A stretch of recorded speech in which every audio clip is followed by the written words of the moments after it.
نحمده ونصلي على رسوله الكريم وعلى آله وصحبه اجمعین۔ کل ہم رک گئے تھے 1947 میں جب پاکستان بنا، تو اس وقت تک جو کام ہوئے تھے دستور سازی کے حوالے سے، ان کا ذکر کرنے کے بعد دستور سازی کا ایک کاوش ایسی تھی کہ جو دو حصوں میں تقسیم ہو گئی۔ ایک پاکستان بننے سے پہلے شروع ہوئی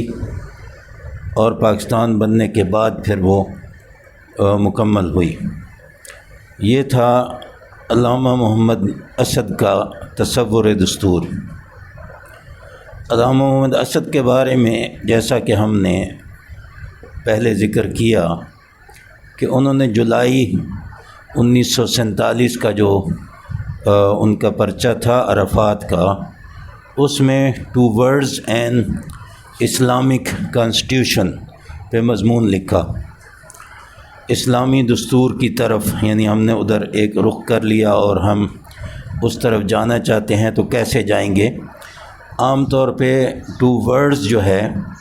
وہ انٹروڈکشن کے معنی میں آتا ہے کہ اس کی ابتدائی اصول کیا ہو سکتے ہیں اور کس طریقے سے ایک اسلامی دستور جو ہے وہ بنایا جا سکتا ہے۔ اور جب پاکستان بن گیا 1947 اگست میں بنا تھا، تو مارچ 1948 میں اگلا پرچہ جو ہے عرفات کا وہ شائع ہوا، لیکن اس وقت اس کی حیثیت بدل چکی تھی عرفات کی۔ اس سے پہلے وہ ایک فرد کا کام ہوا کرتا تھا جو کہ محمد اسد تھے،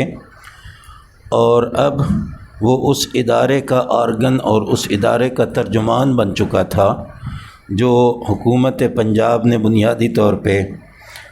قائم کیا تھا۔ لیکن انہوں نے کہا کہ ہم یہ کام شروع کر رہے ہیں، اور مرکز جو ہے وہ اس وقت مہاجرین وغیرہ کی سیٹلمنٹ میں مصروف ہے۔ آپ حضرات نے جب مطالعہ کیا ہوگا پاکستان کی تاریخ کا، تو یہ سب کو معلوم ہے کہ پاکستان بنتے ہی کتنا بڑا سیلاب مہاجرین کا منتقل ہونا شروع ہوا، ادھر سے ادھر اور ادھر سے ادھر۔ وہ کوئی اتنا آسان کام نہیں تھا اس کو سیٹ کرنا، جو ہم کل بھی بات کر رہے تھے کہ مولانا شبیر احمد عثمانی نے اسی مصروفیت میں کہ دستور سازی ہو جائے، اسلامی دستور بن جائے اور مہاجرین سیٹل ہو جائیں، اس میں انہوں نے اپنے گھر کی فکر نہیں کی، کوئی گھر بنایا نہیں، کوئی گھر الاٹ نہیں کروایا۔ اور جب انتقال ہوا تو ان کا جنازہ جو ہے وہ اے ایم قریشی صاحب کے گھر سے اٹھا۔ انتقال جا کے ان کا باولپور میں ہوا، وہاں لیکچر دینے کے لیے گئے ہوئے تھے جامعہ عباسیہ میں۔ تو اس قسم کے حالات تھے۔ ان حالات کے اندر جب یہ سلسلہ ہو گیا اور یہ ادارہ بن گیا، تو پھر محمد اسد نے ایک پرچہ اس کے ادارے کی طرف سے نکالا۔ اس میں انہوں نے دستور کا ایک پورے کا پورا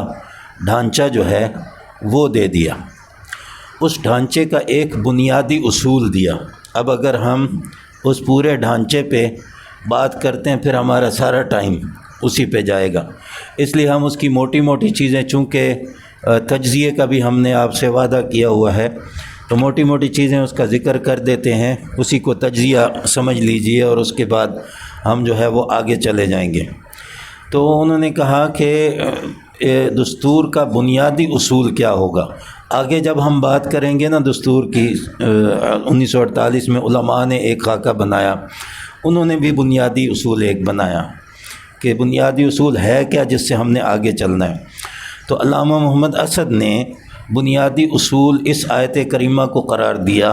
وَاعْتَصِمُوا بِحَبْلِ اللَّهِ جَمِيعًا وَلَا تَفَرَّقُوا وَاذْكُرُوا نِعْمَةَ اللَّهِ عَلَيْكُمْ إِذْ كُنْتُمْ أَعْدَاءً فَأَلَّفَ بَيْنَ قُلُوبِكُمْ فَأَصْبَحْتُمْ بِنِعْمَتِهِ إِخْوَانًا۔ اور یہ پوری آیت 103 اور 104 جو ہے سورہ آل عمران کی، یہ پوری کی پوری اس میں نقل فرما دی اور اس کا ترجمہ کر دیا۔ وَلْتَكُن مِّنكُمْ أُمَّةٌ يَدْعُونَ إِلَى الْخَيْرِ وَيَأْمُرُونَ بِالْمَعْرُوفِ وَيَنْهَوْنَ عَنِ الْمُنكَرِ، یہ سارے کا سارا انہوں نے ذکر کر دیا۔ اور آگے لکھتے ہیں ثابت ہوا کہ اسلام کے نزدیک ریاست بجائے خود کوئی مقصد نہیں، ریاست بجائے خود کوئی مقصد نہیں۔ کل سوال کے جواب میں نے عرض کیا تھا نا کہ 1946 میں اگر قائد اعظم کو آ کے کیبنٹ مشن نے کہا کہ آپ رہنے دیں، پاکستان کیوں بناتے ہیں، ہم یہ کرتے ہیں وہ کرتے ہیں، تو بھئی تھوڑا سا وہ تیار ہو گئے تھے۔ تو میں نے عرض کیا تھا کہ ان کا اصل مقصد ایک الگ ملک بنانا نہیں تھا، اصل مقصد یہ تھا کہ ہمارے لیے ایسا انتظام ہو جائے کہ ہم اپنے دین کے مطابق، اپنی ثقافت کے مطابق، اپنی اقدار کے مطابق اپنی زندگیاں ڈال سکیں، ہم اسلام پہ عمل کر سکیں، یہ مقصد ہے۔ اس کے لیے ایک ٹکڑا اگر لینا پڑتا ہے تو وہ ہم لے کے چھوڑیں گے، اگر الگ الگ بننا پڑتا ہے تو وہ ہمیں دے دیں، اگر یہیں پہ ہمارا گزارا ہوتا ہے، آپ ہمارے لیے انتظام کر دیتے ہیں تو ہم اس انتظام کے اندر شامل ہو جائیں گے۔ تو جب وہ نہیں ہوا تو انہوں نے کہا ہم تو الگ لیں گے ملک، اور الگ ملک لے کے اس میں کریں۔ تو علامہ اسد بھی یہی بات کہہ رہے ہیں، یہ 1948 مارچ کی بات ہے۔ تو علماء والا جو ہے وہ اس کے بعد مئی میں آئے گا، یعنی اس طرح تسلسل کے ساتھ کوششیں ہو رہی ہیں۔ اور 1947 کے بعد جو کوششیں ہو رہی ہیں وہ دستوریت کے زیادہ قریب ہیں۔ پہلی جو کوششیں تھیں وہ دستوری تصورات کے زیادہ قریب تھیں، کیسا دستور ہو، کیا کیا اس میں شامل ہو سکتا ہے، کون کون سے پہلو کور ہونے چاہیے۔ اور جو بعد کی تھیں وہ دستوری ڈھانچے کے ٹیکنیکلی، فنی لحاظ سے دستوری ڈھانچے کے زیادہ قریب تھیں کہ بنیاد کیا ہو، ہماری ریاست کس پہ قائم ہو، آگے پھر ہمیں کیا کرنا چاہیے۔ تو اسد لکھتے ہیں اسلام کے نزدیک ریاست بجائے خود کوئی مقصد نہیں، بلکہ ایک مقصد کا وسیلہ ہے، ایک مقصد کو پورا کرنے کا وسیلہ ہے۔ یہ مقصد کیا ہے؟ ایک ایسی امت کی تشکیل جو عدل و انصاف کی علمبردار ہو، امر بالمعروف اور نہی عن المنکر کرے۔ گویا دوسرے لفظوں میں اسلامی ریاست کا مقصد ہے وہ اجتماعی حالات پیدا کرنا، وہ اجتماعی حالات پیدا کرنا جن میں زیادہ سے زیادہ انسان اللہ تعالیٰ کے وضع کردہ قانون فطرت یعنی اسلام کے مطابق روحانی اور مادی زندگی بسر کر سکیں۔ تو ریاست کا کام کیا ہے؟ حالات پیدا کر کے دینا اور پھر لوگوں کو اس میں سہولت فراہم کرنا کہ وہ اسلام کے مطابق اپنی زندگی جو ہے وہ بسر کر سکیں۔ پھر اسد نے اس کے اوپر کافی کام کیا اور آگے جا کے اس کے لیے شریعت اسلامیہ سے کیا مراد ہے وہ کافی سارا تذکرہ کیا۔ اور یہ جو ہمارے تصورات ہیں کہ یعنی اور صحیح بھی ہیں کہ قرآن مجید پہلے ہوتا ہے، پھر سنت ہوتی ہے نبی کریم صلی اللہ علیہ وسلم کی، پھر اس میں سے استنباط کیا جاتا ہے، ان کی تعبیرات کی جاتی ہیں، ان کی تشریحات کی جاتی ہیں، پھر ان میں سے مسائل اخذ کیے جاتے ہیں، پھر ان پر عمل کیا جاتا ہے۔ تو ایک لائن تو یہ ہے، اور ایک لائن یہ ہے کہ حالات پیدا کر دیں اچھے طریقے سے، اور آگے جا کے ہم سمجھیں گے وہ ایک دوسرا نقطہ نظر ہے خاصا ٹیکنیکل ہے کہ کوئی چیز جو ہے وہ قرآن و سنت سے متصادم نہ ہو۔ باقی آپ اپنی ضرورت کے مطابق کوئی چیز ایسی بھی بنا سکتے ہیں، ہو سکتا ہے اس میں قرآن و سنت کی کوئی بنیاد آپ کو نہ ملے، ہو سکتا ہے نبی کریم صلی اللہ علیہ وسلم کی سیرت میں اس کی کوئی بنیاد آپ کو نہ ملے، لیکن آپ نے یہ یقینی بنانا ہے کہ جو کام آپ کرنے لگے ہیں یا جو اصول، جو دستور آپ نے بنایا ہے قرآن و سنت کے کسی اصول سے وہ ٹکراتا نہ ہو۔ فقہا نے اس بات کو کی تعبیر اس طریقے سے کی ہے، میں مفتی صاحب سے رہنمائی حاصل کرنا چاہوں گا۔ الاصل فی الاشیاء الاباحہ، کہ چیزیں جتنی ہیں دنیا میں ان میں اصل یہ ہے کہ ان کا استعمال کرنا مباح ہوتا ہے۔ کوئی بھی چیز ہوتی ہے اس کو آپ مباح ہے استعمال کر سکتے ہیں، گویا کہ اس کا حکم جب تک ایسی کوئی آپ کو دلیل نہیں مل جاتی کہ اس چیز کا استعمال کرنا ناجائز ہے تو پھر آپ ان چیزوں کو استعمال کر سکتے ہیں۔ ہمارے موجودہ دستور کے اندر بھی یہی کچھ لکھا ہوا ہے۔ تو یہ جو دستور تھا یہ جو خاکہ تھا اس کے اندر علامہ اسد نے پورا ایک دستور کا خاکہ دیا، اس کے لیے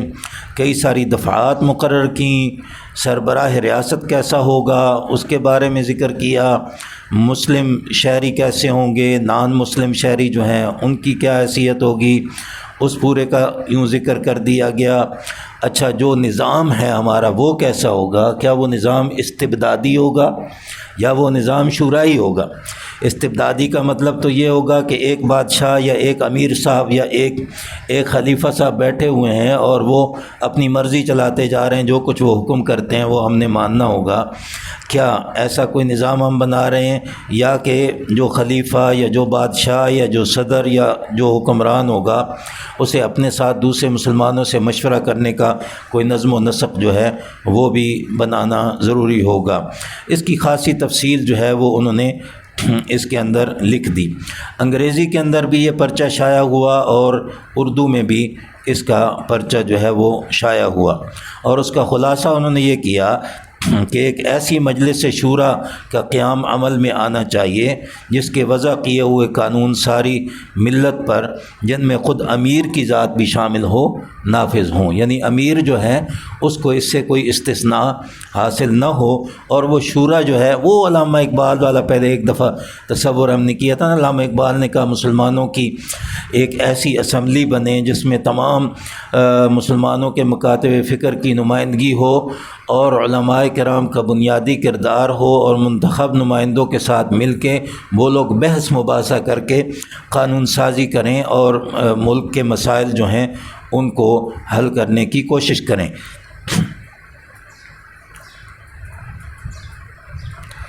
تو امرہم شورا بینہم کو انہوں نے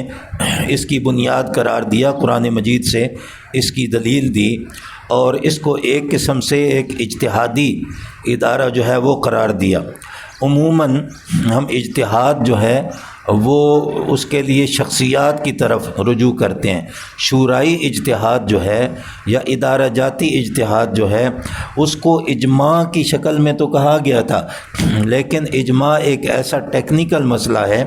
کہ اس کی تعریف کیا ہے، اس میں کون کون لوگ آتے ہیں۔ آج کے دور میں اجماع جو ہے وہ منعقد ہو بھی سکتا ہے یا نہیں ہو سکتا۔ اگر آپ کہتے ہیں کہ پوری امت کے علماء جمع ہوں گے تو اجماع ہوگا تو یہ ناممکن سی چیز ہے۔ اگر آپ کہتے ہیں کسی علاقے کے علماء جمع ہوں گے تو اجماع ہو جائے گا، پھر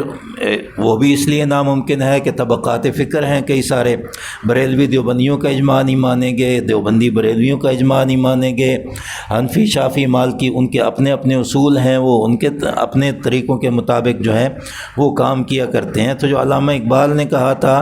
کہ ان سب کو اکٹھا کر دیں ایک ادارے کے اندر اور ان کے سامنے مسئلہ پیش کریں، اور قرآن مجید اور سنت کے بنیادی اصولوں کو سامنے رکھ کر یہ آپس میں بحث کریں، اور بحث کرنے کے بعد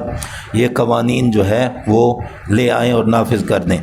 شورا کے ساتھ ساتھ نافذہ جس کو ایگزیکٹو کہتے ہیں، ایک ایگزیکٹو جو ہے وہ بھی اس کے اندر ہو۔ پھر اس کا بتایا کہ اس کی اطاعت کہاں تک واجب ہوگی اور کہاں کہاں جو ہے اس سے اختلاف کرنے کی گنجائش جو ہے وہ موجود ہوگی، اور دستور کی محافظت کیسے ہے، کیونکہ دستور ایسا تو نہیں ہوتا کہ ہر روز اس کو تبدیل کر دیا جائے۔ تو دستور کو قائم رکھنے کے لیے ہمیں کیا کیا انتظام کرنے ہوں گے، اس میں من فارق الجماع والی جو حدیث ہے اس کو انہوں نے نقل کیا، اور اس سے استنباط جو ہے وہ انہوں نے کیے۔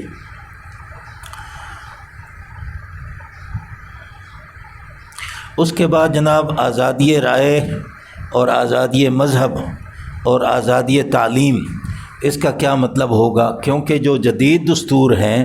اس میں ان چیزوں کی آزادی مطلقاً دی گئی ہے۔ تو اسلامی ریاست ہم بنائیں گے تو اس میں اس کی آزادی تو دینی ہوگی، لیکن اس کی آزادی جو ہے کیا وہ کچھ چیزوں سے مقید ہوگی یا وہ مطلقاً آزادی ہوگی، اور لوگ جو چاہیں وہ رائے دے سکیں، جو چاہیں وہ بات کر سکیں، جو چاہیں وہ تعلیم دے سکیں اور لے سکیں، اس کی حدود و قیود کیا ہوں گی، اس پر انہوں نے کافی سارا لکھا۔ پھر ریاست اور شہری کا آپس میں تعلق کیا ہوگا؟ یہ ایک بہت ضروری مسئلہ تھا جس کو انہوں نے یہاں پہ حل کرنے کی کوشش کی۔ یہ ظاہر ہے کہ ان کی طرف سے ایک ابتدائی مسودہ تھا اور یہ ان کی ایک فرد کے طور پہ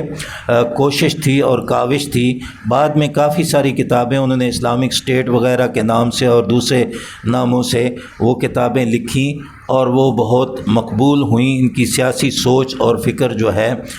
کافی اس کا چرچا رہا اور وہ اچھی خاصی مفید ہے۔ تو یہ جب مارچ میں یہ کام ہو گیا، مارچ 1948 میں، تو اس کے بعد اس کے ساتھ ساتھ ہی علامہ شبیر احمد عثمانی کاوشوں اور کوششوں میں لگے ہوئے تھے کہ ایک دستور جو ہے وہ ریاستی سطح پہ بھی بنا کے، یہ تو پنجاب میں ادارہ بنا ایک طرح سے ریاستی سطح پہ ہی تھا، لیکن ایک فرد جو ہے اس کی چھاپ اس کے اوپر زیادہ تھی۔ اور کل میں نے عرض کیا تھا آپ حضرات سے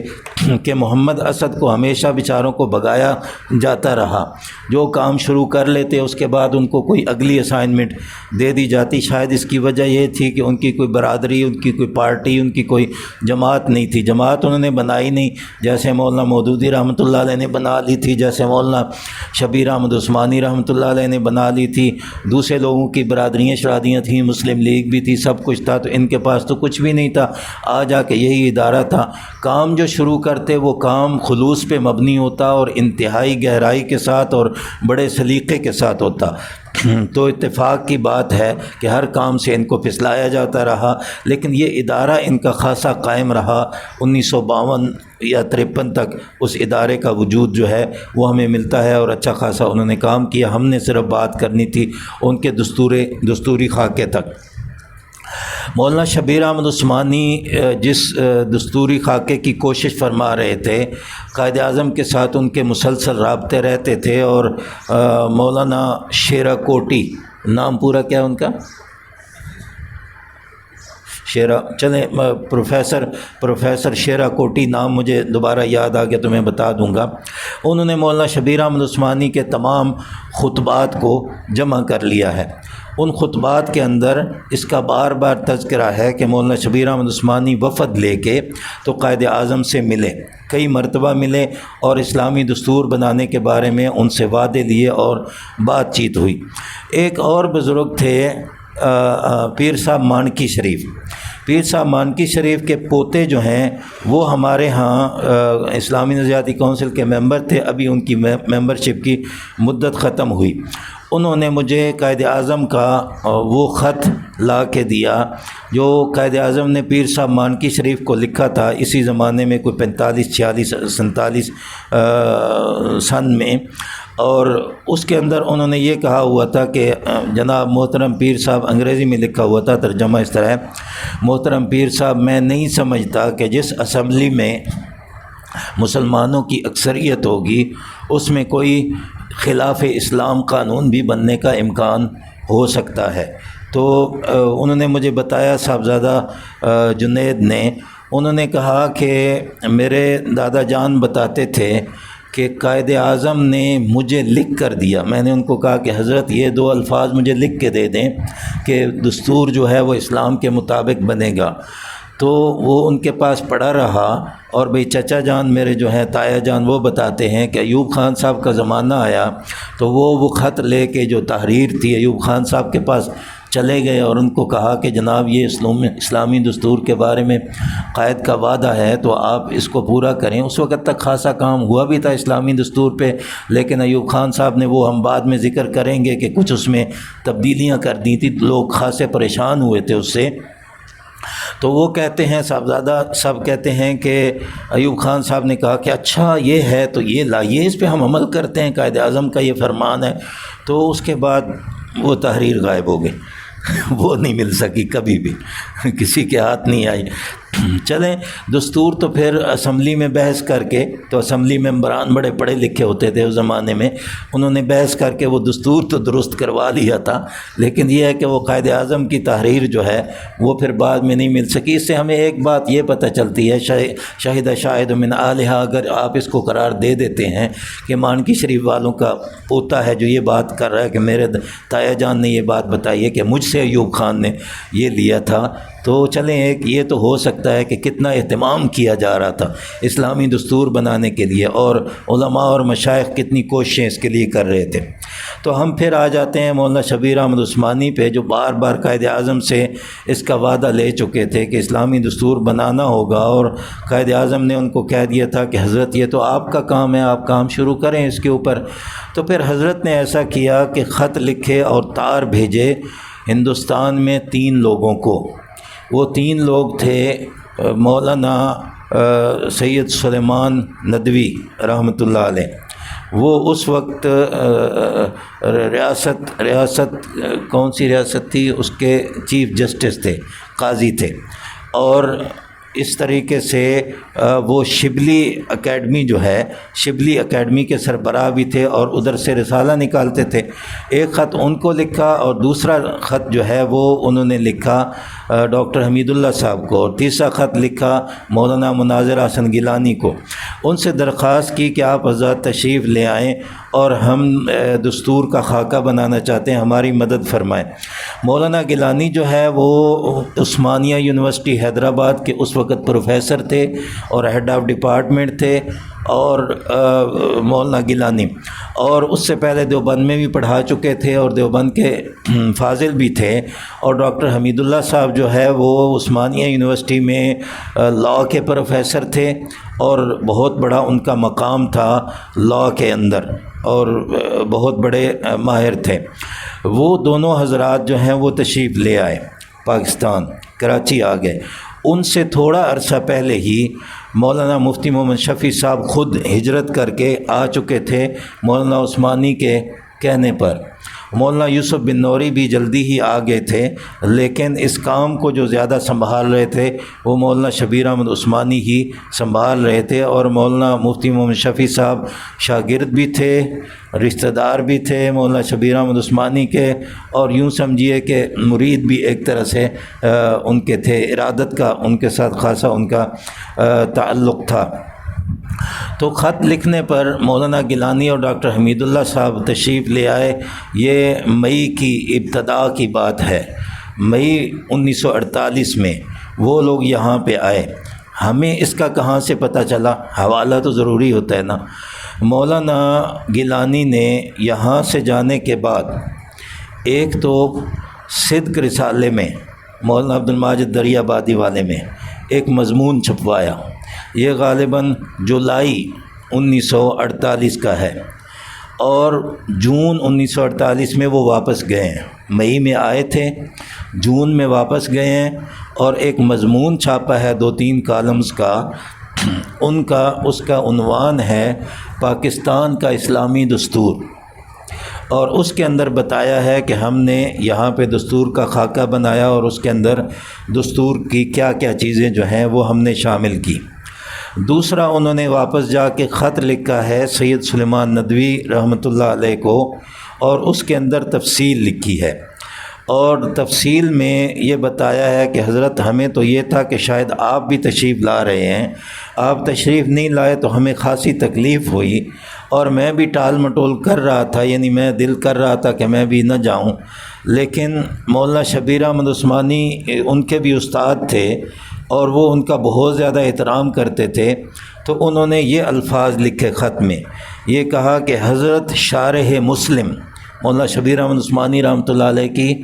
فتح الملہم کے نام سے مسلم شریف کی ایک شرح ہے، جس کا تکملہ لکھا ہے مولانا تقی عثمانی صاحب دامت برکاتہم نے۔ تو انہوں نے کہا کہ حضرت شارح مسلم کا حکم تھا، میں اس کو ٹال نہیں سکتا تھا، اس لیے میں آ گیا۔ اچھا، اس کی زیادہ جب تحقیق کرتے ہیں تو اس کے اندر ہمیں یہ بھی پتہ چلتا ہے کہ بعض مراجع میں لکھا ہوا ہے کہ حضرت نے کسی شخص کو بھی وہاں بھیجا کہ آپ چلے جائیں، ان حضرات کو اپنے ساتھ لے کے آئیں۔ تو مولانا احتشام الحق تھانوی نے بتایا کہ وہ شخص میں تھا، مجھے حضرت مولانا شبیر احمد عثمانی نے بھیجا کہ آپ جا کر ان کو لے کے آئیں، تو میں ان کو لینے کے لیے گیا۔ گویا کہ خط بھی لکھے، تار بھی بھیجے، بندہ بھی بھیجا، اور اتنے اہتمام کے ساتھ ان کو لے کر آئے۔ اور ریاست کے پاس کیا تھا؟ نہ ہندوستان سے ریل کے ڈبے ملے، نہ فوج کا حصہ ملا، نہ خزانے کا حصہ ملا، بلکہ الٹا جو ہے وہ آبادی کافی ساری یکدم اتنی مل گئی کہ جن کو سیٹل کرنا تھا، آبادی پہلے سے سیٹل ہوتی پھر بھی ٹھیک تھا، گزارا چل جاتا، لیکن اتنی آبادی آ گئی جن کو سیٹل کرنا تھا۔ اس زمانے میں آپ تھوڑا سا اندازہ فرمائیں کہ کس قدر اہتمام کا لیول کیا ہوگا۔ یہ دستور بنانے کے لیے اہتمام کا لیول جو ہے وہ کیا ہوگا کہ اتنے اہتمام کے ساتھ ان کو بلایا جا رہا ہے۔ تو وہ پھر انہوں نے کوئی 20 سے 22 دن کا تذکرہ ہے کہ یہاں بیٹھ کے، کراچی ہی دارالحکومت ہوتا تھا، کراچی میں بیٹھ کے انہوں نے دستور بنانے کے لیے ابتدائی خاکہ جو ہے وہ تیار کر دیا۔ تو مولانا گیلانی نے اس خط میں یہ سارا کچھ لکھا جو مولانا سید سلیمان ندوی کو بھیجا، اور وہ 1963 کے کسی معارف میں چھاپ دیا گیا۔ ابھی بھی اس کی میرے پاس اس کا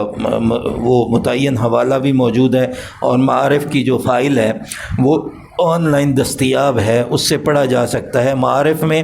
ایک تسلسل کے ساتھ مکتوبات گیلانی کے نام سے خطوط جو ہیں وہ چھاپے گئے ہیں مولانا مناظر احسن گیلانی رحمۃ اللہ علیہ کے۔ اچھا، انہوں نے لمبا خط لکھا سید سلیمان ندوی صاحب کو، لمبا خط لکھتے لکھتے ساتھ بتانا شروع کر دیا کہ اچھا جی، جب ہم بیٹھے تو میں نے کہا کہ دستور کی بنیاد کیا ہو۔ ابھی ہم نے علامہ اسد کی بات کی تھی نا، دستور کا بنیادی اصول کیا ہو۔ تو انہوں نے کہا جی کہ میں نے عرض کیا کہ دستور کی بنیاد کیا ہو، پھر میں نے خود ہی عرض کیا کہ دستور کی بنیاد جو ہے نا وہ ازالہ فتنہ ہونی چاہیے۔ جس طرح انہوں نے اتحاد امت اور امن و امان کو قرار دیا، انہوں نے بھی اس سے ملتی جلتی بات کی کہ ازالہ فتنہ ہونا چاہیے۔ پھر اس کے بعد یوں بحث ہوئی اور یوں بحث ہوئی، تو اس کے بعد خود ہی کہتے ہیں اوہ حضرت میں تو پتہ نہیں کیا گستاخی کرنے بیٹھ گیا اور تقریر کرنے بیٹھ گیا۔ پھر خط کو انہوں نے جلدی جلدی ختم کیا۔ اس سے پتہ چلتا ہے کہ احترام جو ہے وہ کتنا زیادہ تھا علماء کرام کا آپس میں۔ تو یہ دوسرا حوالہ ہو گیا، ایک ان کا مضمون ہو گیا صدق والا، ایک یہ دوسرا حوالہ ہو گیا۔ مولانا مناظر احسن گیلانی اپنے جو ان کے روزمرہ کی چیزیں تھیں ان کو نقل کرتے رہتے تھے، جیسے ڈائری کوئی بندہ لکھتا ہے،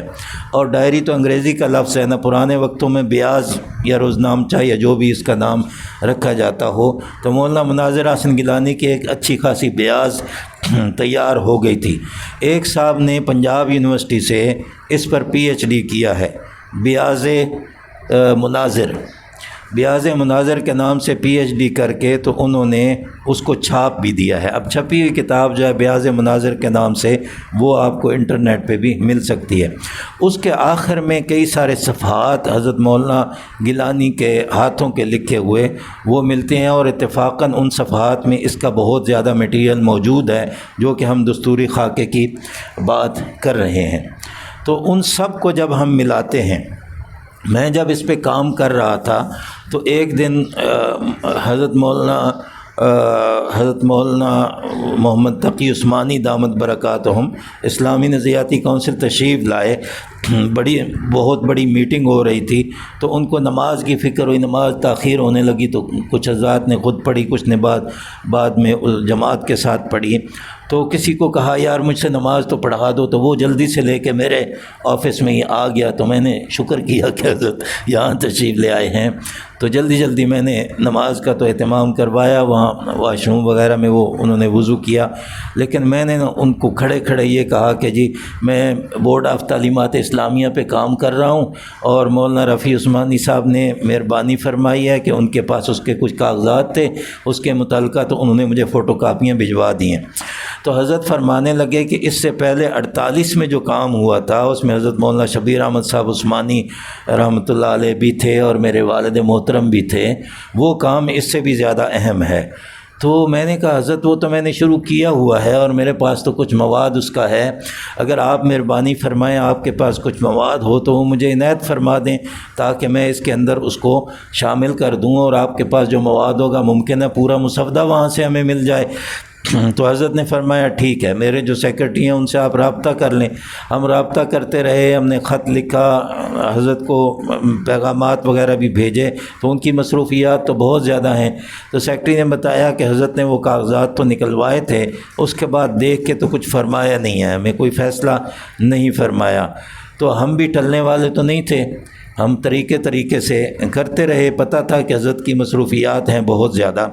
کسی نے شک میں ڈالا کہ حضرت شاید اس کو مناسب نہیں سمجھ رہے دینا، تو ایسی بات نہیں تھی۔ کل یا پرسوں ہم گئے تھے، پرسوں ہم دارالعلوم حاضر ہوئے، ڈاکٹر زبیر اشرف صاحب کی دعوت پر، اور ان کو ملنے کے لیے وہاں گئے۔ کل تھا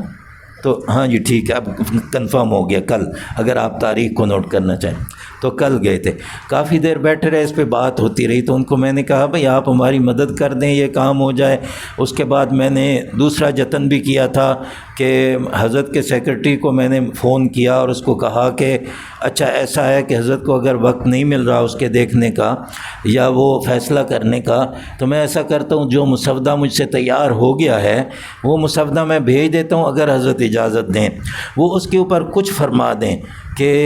چھاپ دیں اچھا ہے، نہ چھاپیں ٹھیک نہیں ہے، یا اس میں یہ اضافہ کر لیں یا یہ کمی کر دیں، یا کچھ بھی کہیں گے تو ہمارے لیے اس لیے اتھینٹک ہوگا کہ مفتی محمد شفیع صاحب رحمۃ اللہ علیہ اس پورے عمل میں ساتھ تھے۔ تو پتہ یہ چلا کہ حضرت نے فرما دیا تھا کہ وہ نکالیں کاغذات، اور ساتھیوں نے نکالے بھی، اور وہ اچھی خاصی فائل ہے، مجھے اس سے زیادہ حوصلہ بڑھا۔ لیکن اس پر مفتی محمد شفیع صاحب کا کوئی نوٹ لکھا ہوا ہے،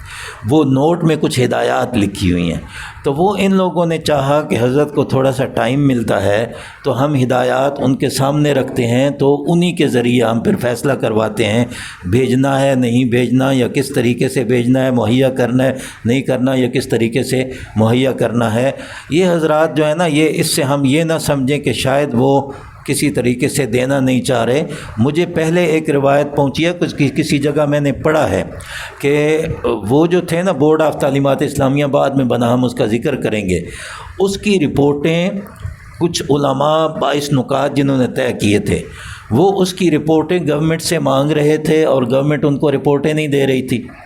مفتی محمد شفیع صاحب سے انہوں نے رابطہ کیا تاکہ یہ ہمارا ذہن کلیئر ہو جائے کہ بزرگ ایسے نہیں ہے کہ وہ کہیں کہ کسی سے علم یا یہ چیز چھپا کے رکھنا یہ کسی کو دینے والی نہیں ہے۔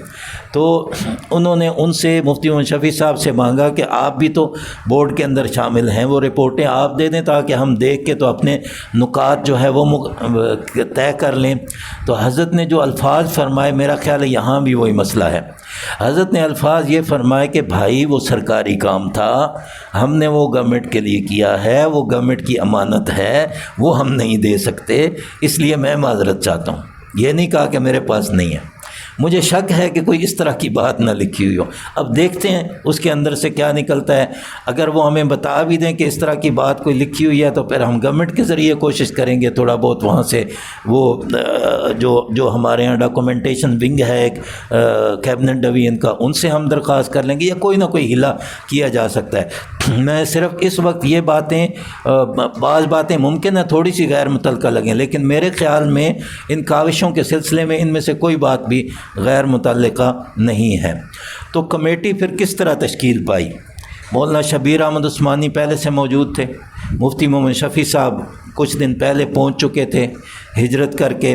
مولانا احتشام الحق تھانوی بھی پہلے آ چکے تھے، اور وہ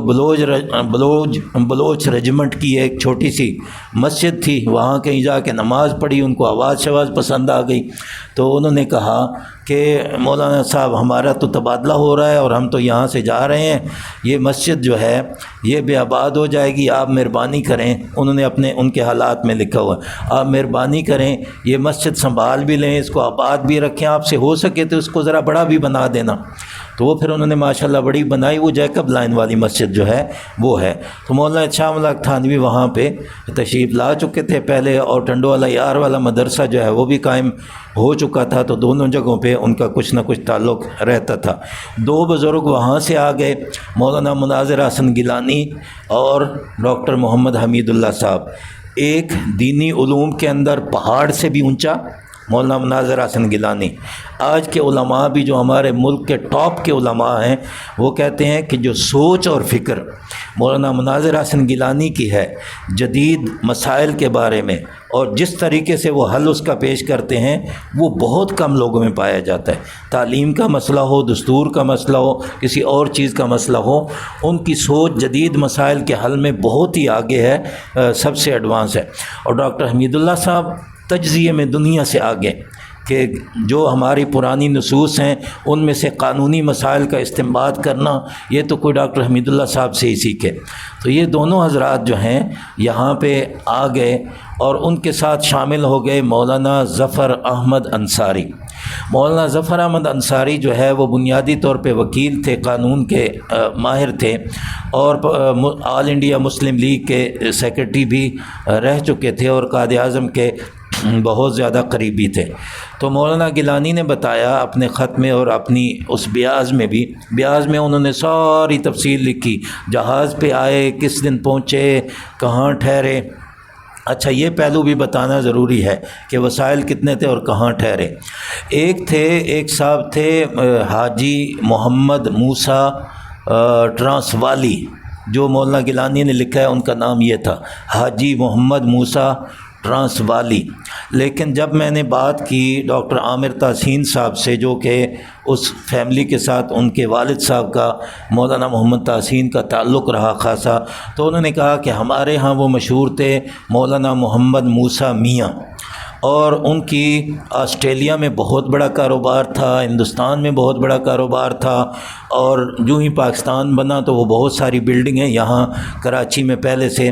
خرید چکے تھے۔ تو مولانا گیلانی لکھتے ہیں کہ ہمارے لیے رہائش کا انتظام تو حاجی محمد موسیٰ ٹرانسوالی نے کر دیا، اور بظاہر یہ معلوم ہوتا ہے کہ جو جہاز کا کرایہ تھا وہ بھی حاجی صاحب نے ادا کیا، اور حضرت مولانا شبیر احمد عثمانی کے احترام میں وہ سارا یہ کام کر رہے تھے۔ مولانا گیلانی نے لکھا کہ ہم نے پہلی بار ہوائی جہاز کا سفر کیا، اور اوپر ہم اڑ رہے تھے تو نیچے سے زمین یوں لگ رہی تھی کہ جیسے بالکل کیچڑ سا بنا ہوا، اور تاثرات اپنے سارے جو ہیں وہ انہوں نے بیان کیے۔ اچھا، تو پھر کہتے ہیں کہ میٹنگ شروع ہو گئی، حاجی محمد موسیٰ کے ہاں ٹھہرے، میٹنگ شروع ہو گئی۔ میٹنگ کی جگہ انہوں نے بتایا کہ زیادہ تر ہمارے اجلاس جو ہیں وہ ہوتے تھے جیکب لائن میں، مولوی احتشام الحق صاحب کی مسجد میں۔ مولانا احتشام الحق تھانوی کی بات کی تو دیکھیں کڑیاں جو ہے وہ کہاں سے جڑتی ہوئی آ رہی ہیں۔ پھر انہوں نے ایک بات بتائی کہ کوئی مکتبہ ایسا نہیں تھا پوری کراچی میں کہ جہاں سے ہمیں کتابیں مل جاتی ہیں اور ہم کتابوں کو دیکھ دیکھ کے، ظاہر ہے ہم نے کچھ نہ کچھ لکھنا تھا، ایسے اپنی زبان سے، اپنے دماغ سے تو نہیں لکھنا تھا۔ تو انہوں نے لکھا کہ صرف ایک مکتبہ تھا مجلس علمی کا، اس مکتبے میں ہم جاتے تھے اور وہاں سے کتابیں پڑھ کے تو پھر ہم یہ کام جو کیا کرتے تھے۔ تھوڑا سا مجلس علمی کے بارے میں بھی عرض کرنا چاہتا ہوں کہ حضرت مولانا انور شاہ صاحب کشمیری رحمۃ اللہ علیہ جب دیوبند سے ڈابیل چلے گئے، اور وہاں پہ جو چھوٹا سا مدرسہ تھا ان کی وجہ سے وہ بہت بڑا مدرسہ جامعہ اسلامیہ ڈابیل بن گیا، تو انہوں نے وہاں پہ مجلس علمی قائم کروائی، اور اس کا سارا پیسہ جو ہے حاجی محمد موسیٰ نے لگایا۔ تو حاجی محمد موسیٰ جو ہے مولانا انور شاہ صاحب کے پرانے مریدوں اور معتقدین میں سے تھے، اور جب پاکستان بنا تو یہاں بھی بلڈنگیں وغیرہ لے لیں، اور طے پایا کہ وہ مجلس علمی کی کتابیں جو ہیں وہ ہم یہاں منتقل کریں گے، کراچی لے کے آئیں گے۔ تو وہ کوئی 2-3 سال لگ گئے ان کو منتقل کرتے ہوئے۔ یہ بات مجھے عامر تحسین صاحب نے بتائی، وہ ڈائریکٹر ہیں اس کے آج کل۔ حضرت بتائیں نا، آپ ڈائریکٹر ہیں کیا ہیں؟ جی ڈاکٹر صاحب آ گئے ہیں سامنے۔ اچھا، وہ ڈاکٹر عامر تحسین صاحب جو ہیں یہ آج کل ڈائریکٹر ہیں مجلس علمی کے۔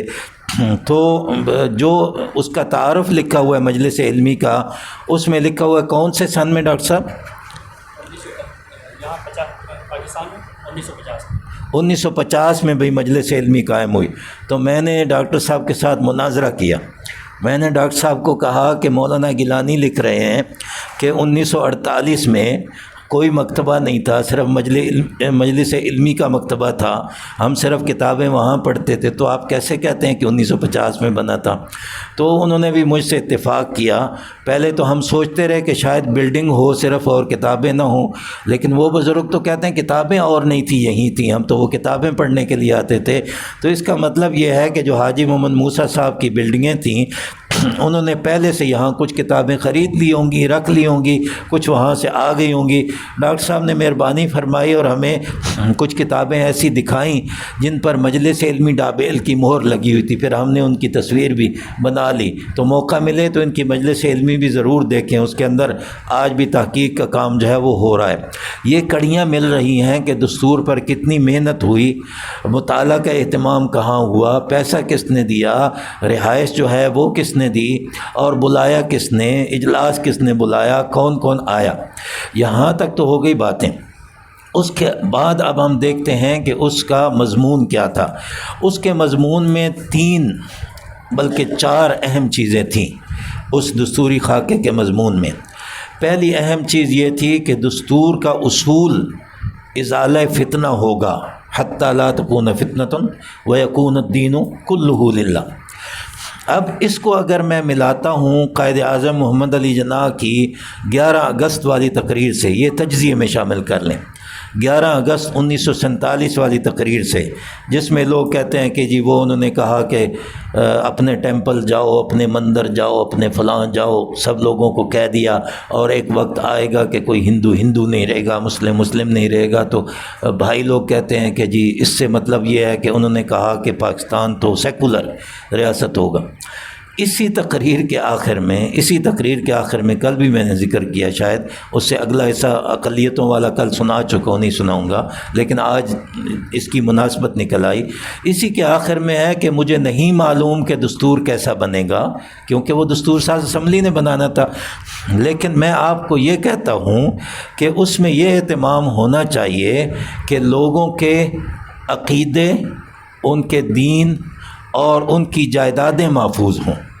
گویا کہ ازالہ فتنہ کو میں اس کے ساتھ جوڑ رہا ہوں۔ ریاست کا بنیادی کام یہ ہے کہ وہ امن و امان قائم کرے، اپنے تمام باشندوں کے لیے وہ یہ سہولت دے کہ وہ اپنی مرضی سے رہ سکیں، اپنے دین پہ عمل کر سکیں، اپنے عقیدے پہ چل سکیں،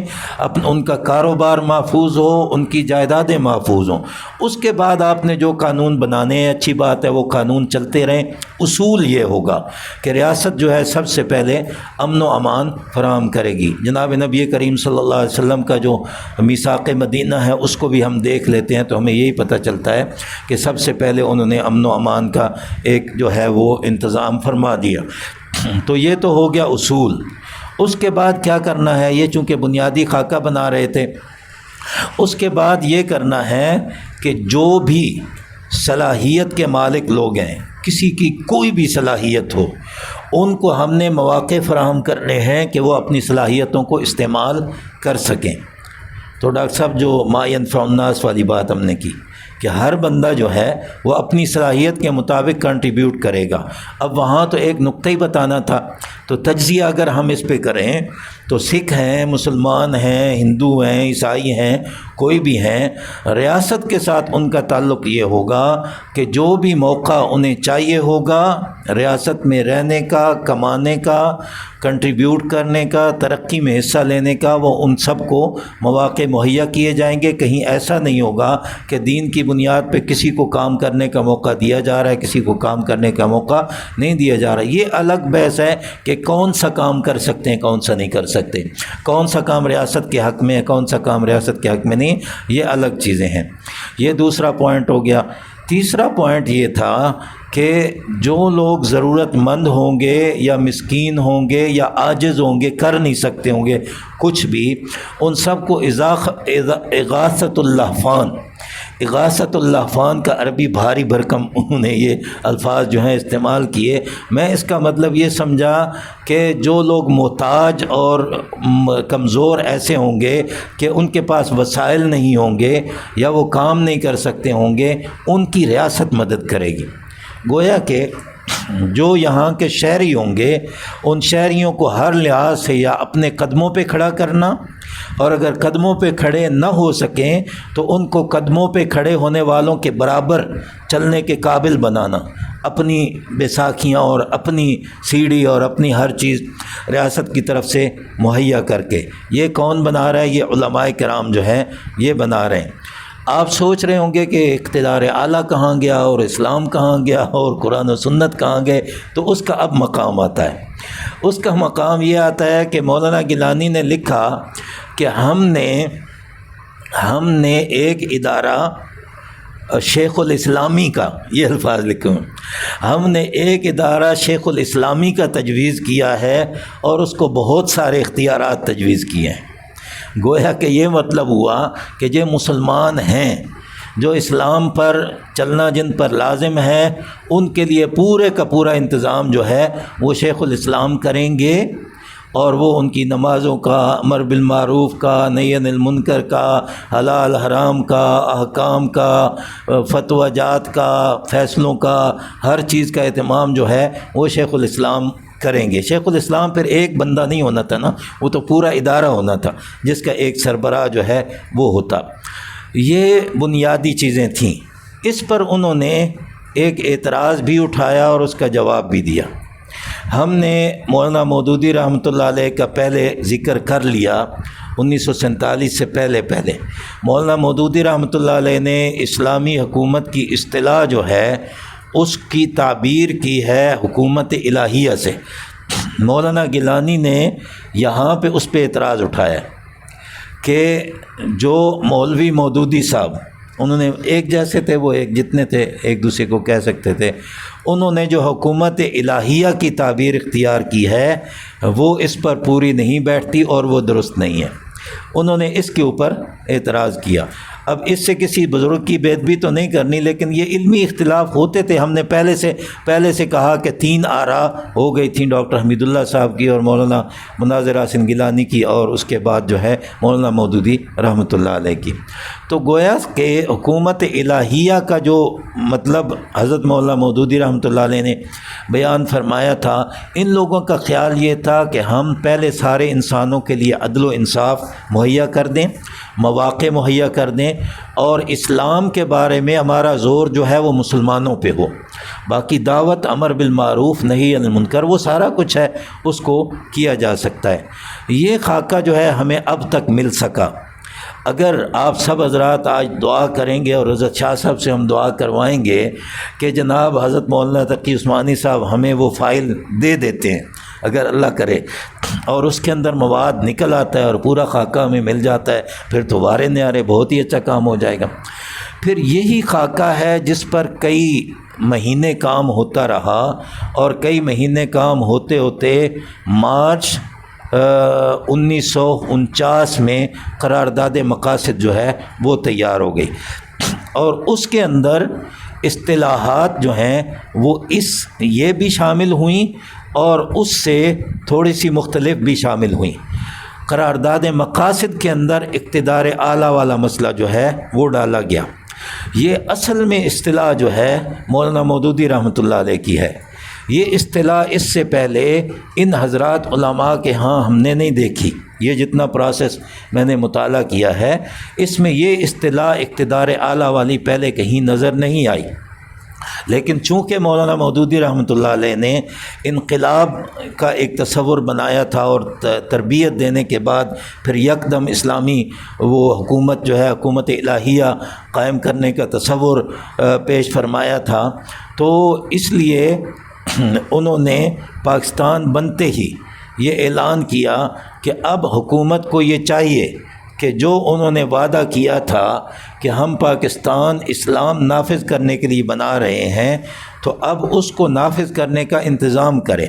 بلکہ یہاں تک کہا کہ آپ کے پاس تو نااہل لوگ ہیں، کر نہیں سکتے اسلام، چونکہ وہ سارے انگریزی پڑھے ہوئے لوگ تھے، ان کے پاس تو علماء تو اکا دکا ہوں گے، اس لیے اس کو ان کے حوالے کریں جو کہ اس کو نافذ کرنے کے قابل ہیں۔ تو پھر ایک طرح سے حکومت نے شاید اس کو چیلنج سمجھا، اور چیلنج سمجھا تو پھر مولانا رحمۃ اللہ علیہ جو ہیں وہ ان کو گرفتار کیا گیا اور کافی ساری مشقتیں ان کو اٹھانی پڑیں۔ لیکن انہی دنوں انہوں نے اپنی تقاریر میں یہ اقتدار اعلیٰ کا اور یہ ساری قرارداد مقاصد کے جو بنیادی پہلے سنٹنس ہیں وہ متعارف کروائے اپنی تقاریر میں، تو پھر لگتا یوں ہے کہ اس پر بار بار غور کرتے ان دونوں چیزوں کو ملا کے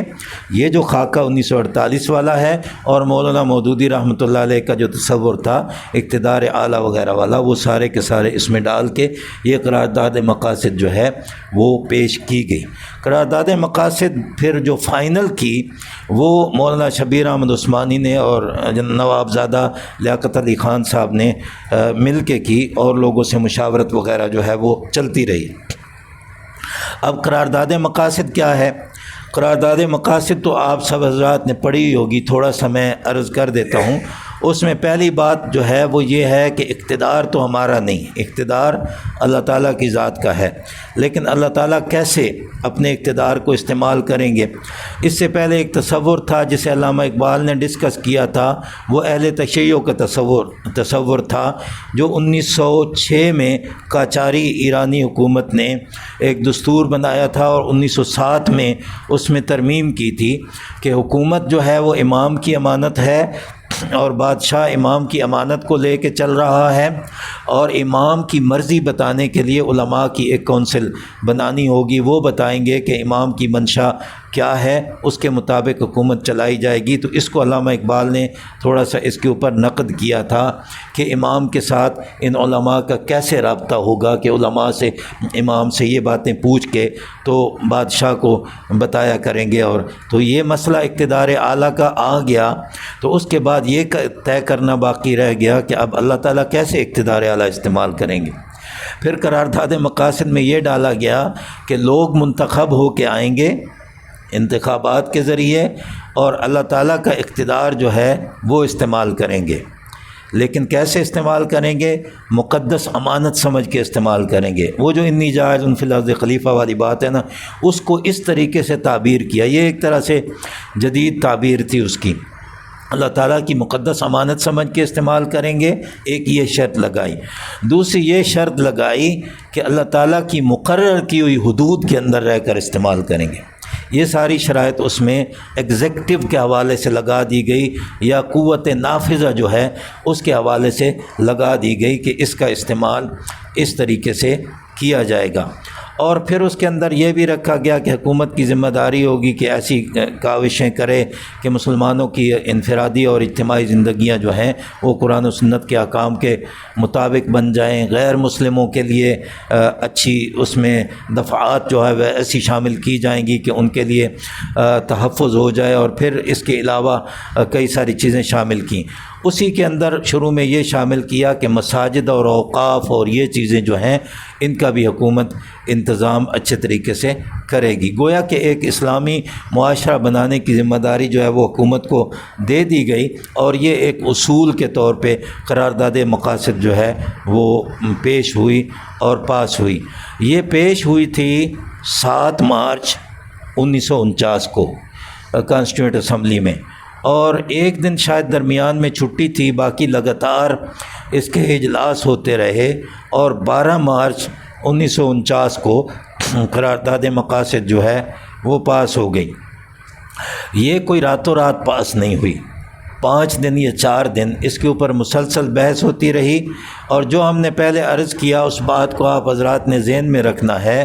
کہ جو کانسٹیٹیوئنٹ اسمبلی تھی یا مجلس دستور ساز تھی، اس کو بنانے میں یہ زیادتی کی گئی کہ اس کے اندر وہ ارکان شامل کیے گئے جو تقسیم ملک سے پہلے منتخب ہوئے تھے، اور تقسیم ملک کے بعد جو ہے وہ تو آبادی بالکل بدل گئی تھی، وہ لوگ تو سارے یہاں سے چلے گئے تھے، ان کی نمائندگی بنتی بھی نہیں تھی، لیکن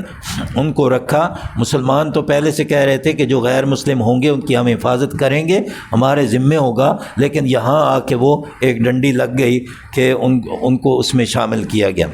اور وہ لوگ انڈین نیشنل کانگریس کے اپنے پکے ٹھکے ڈیووٹڈ قسم کے متعین قسم کے کارکن اور رکن تھے، اور قرارداد مقاصد کے ہر جملے کی انہوں نے مخالفت کی۔ پہلے اقتدار اعلیٰ کی بات آئی، انہوں نے کہا یہ کیا بات ہوئی جی، گویا کہ ہمیں آپ جو ہے وہ دوسرے درجے کا شہری بنا دیں گے، آپ خود جو ہے پہلے درجے کے شہری بن جائیں گے۔ وہ انشاءاللہ ایک کتاب میں ہم اس کو جمع کریں گے، زیادہ تو ظاہر ہے یہاں تفصیل میں نہیں جا سکتے۔ اچھا، اس پہ یہ اعتراض کر دیا کہ جی اقتدار اعلیٰ یوں بتانے کی کیا ضرورت ہے، اقتدار تو عوام کا ہو، اور آپ لوگ مسلمان ہیں، ٹھیک ہے، اپنے اسلام پہ عمل کرتے رہیں، آپ لوگ دوسروں کو تو اس کا پابند نہ کریں۔ اچھا جی، پھر اس پہ چلتے چلتے چلتے جب ان کے پاس ووٹ پورے نہ ہوئے، ووٹ مسلمانوں کے زیادہ تھے، اس سلسلے میں یہ طے ہو گیا، تو اس کے بعد جو ہے اقتدار اعلیٰ لوگ منتخب لوگ استعمال کریں گے۔ انہوں نے کہا ٹھیک ہے، اچھی بات ہے، یہ تو ہمارے لیے گنجائش نکل آئی کہ لوگ استعمال کریں گے۔ اگلی جب بات آ گئی کہ اللہ تعالیٰ کی مقدس امانت سمجھ کے استعمال کریں گے، اس پہ پھر کھٹ پٹ تھوڑی بہت ہونا شروع ہو گئی، لیکن کچھ بچت رہی، بہت زیادہ نہ اس پر بحث ہوئی۔ اس سے اگلی بات پہ تو پھر پھڈا پڑ گیا۔ وہ بات جو تھی وہ یہ تھی کہ اللہ تعالیٰ کی بتائی ہوئی حدود کے اندر رہ کر استعمال کریں گے۔ اس پر لمبی چوڑی تقریریں ہوئیں کہ جناب آپ ٹھیک ہے، ہم نے مان لیا ہے کہ آپ کے اللہ تعالیٰ کا اقتدار ہے، لیکن وہ عوام استعمال کریں گے اتنا کافی ہے۔ اب آگے آپ کہاں لے جاتے ہیں کہ حدود کے اندر رہ کر استعمال کریں گے، اس کا مطلب ہے آپ ہمیں تو سائڈ پہ لگا رہے ہیں۔ اسی میں انہوں نے بار بار یہ کہا، 2-3 دفعہ تو شاید اس کا ذکر ہوا۔ ایک صاحب نے تو کہا کہ آپ کو پتہ ہے ہم انڈین نیشنل کانگریس کی نمائندگی کر رہے ہیں، اور ہم جو ہے ملک کی تقسیم کے حق میں نہیں تھے، یہ زیادتی ہوئی کہ ملک جو ہے وہ تقسیم ہو گیا، لیکن اب چونکہ ہم یہاں ہیں تو ہم آپ لوگوں کے ساتھ چلیں گے اور اس ملک کے اندر ہم رہیں گے۔ اور باقی لوگوں نے بھی اس کی مخالفت کی کہ ہمیں دکھ ہے کہ یہ ملک اس طریقے سے بن گیا، لیکن اب ہم مجبور ہیں، یہاں پہ ہیں اور ہم یہ کریں گے۔ گویا کہ وہ پورا اپنا ساتھ ساتھ بتا رہے تھے، اور اس سے نظر آ رہا تھا کہ وہ کوئی بھی کسی بھی اسلامی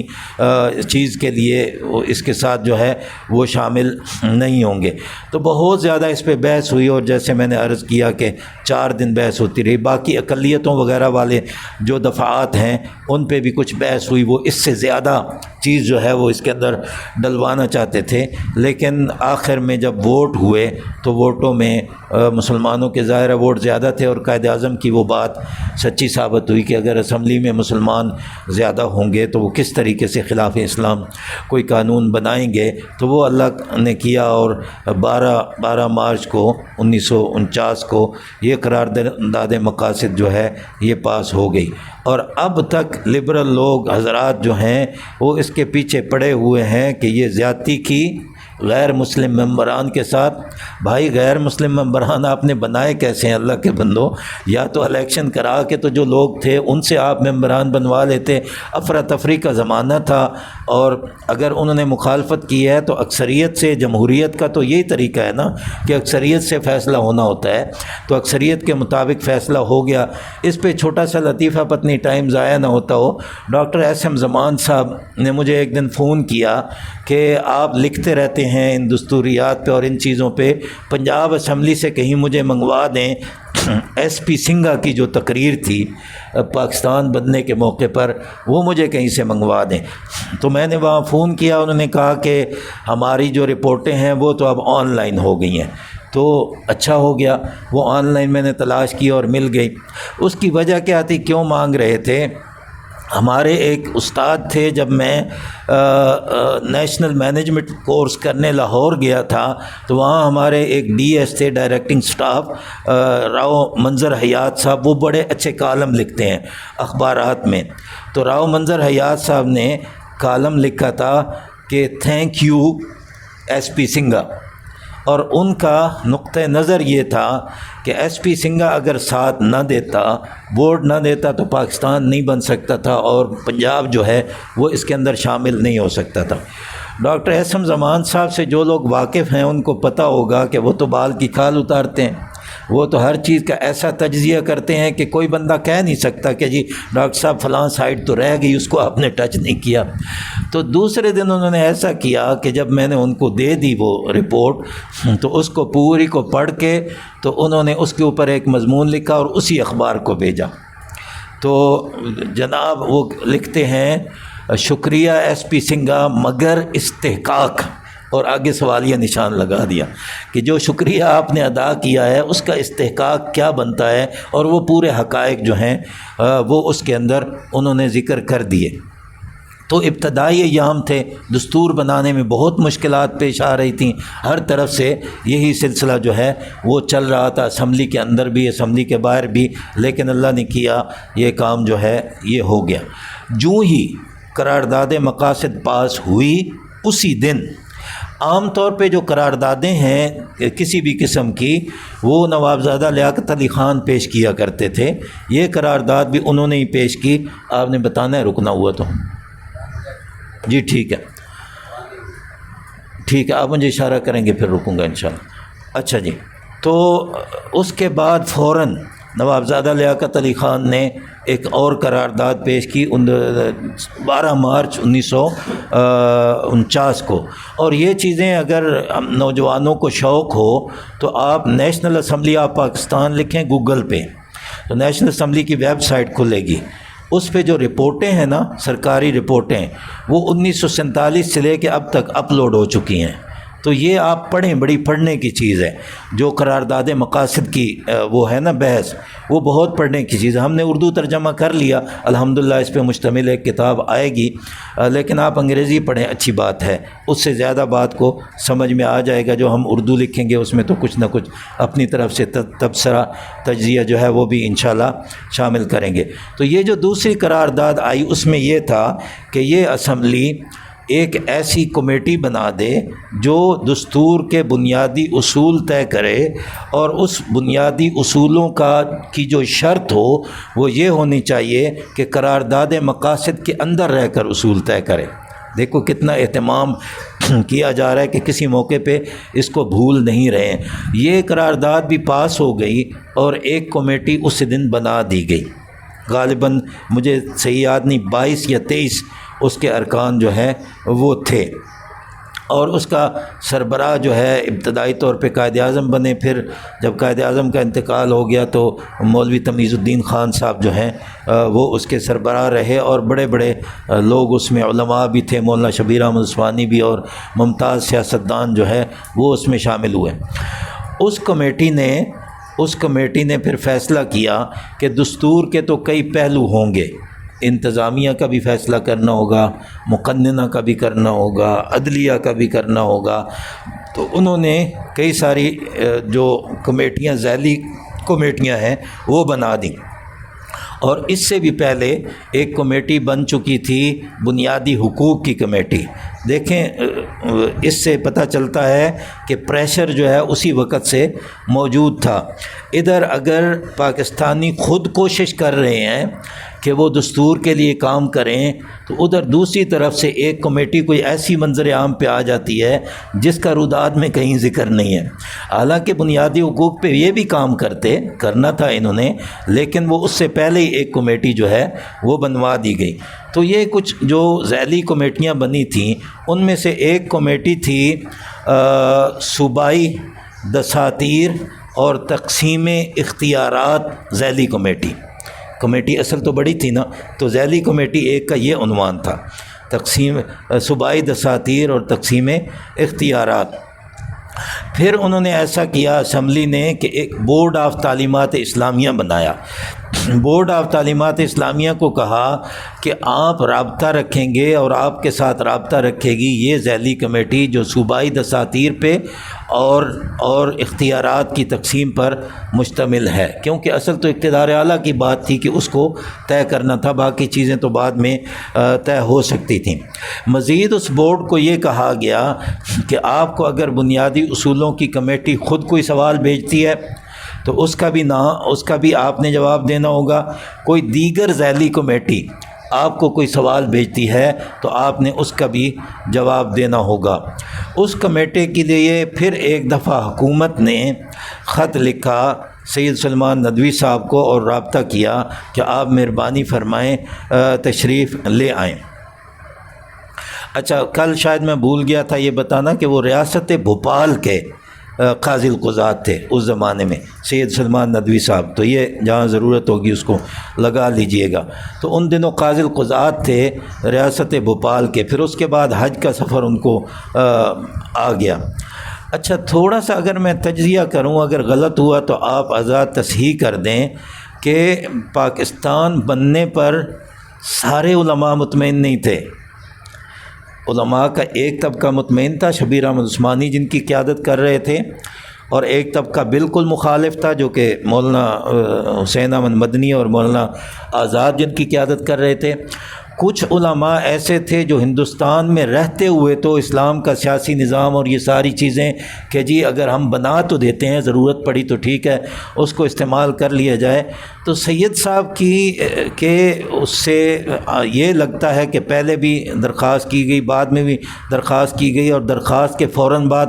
تشریف نہیں لائے، تو لگتا ہے کہ یا تو ان کو یہ ہوگا کہ پتہ نہیں انہوں نے چلانا بھی ہے یا نہیں، پتہ نہیں انہوں نے کچھ کرنا بھی ہے یا نہیں، اور خواہ مخواہ میں یہاں سے چلا جاؤں، شبلی اکیڈمی اعظم گڑھ ہے، فلاں کام کر رہا ہوں، ندوہ ہے، میں اتنے زیادہ کام کر رہا ہوں، میں ان سے بھی جاؤں وہاں سے بھی جاؤں۔ شاید یہ بات ہو، شاید یہ بات نہ ہو، ان کے کوئی ذاتی مسائل ہوں، اس کا کچھ کہا نہیں جا سکتا، لیکن بین السطور سے یہ سوالات جو ہیں یہ اٹھ سکتے ہیں۔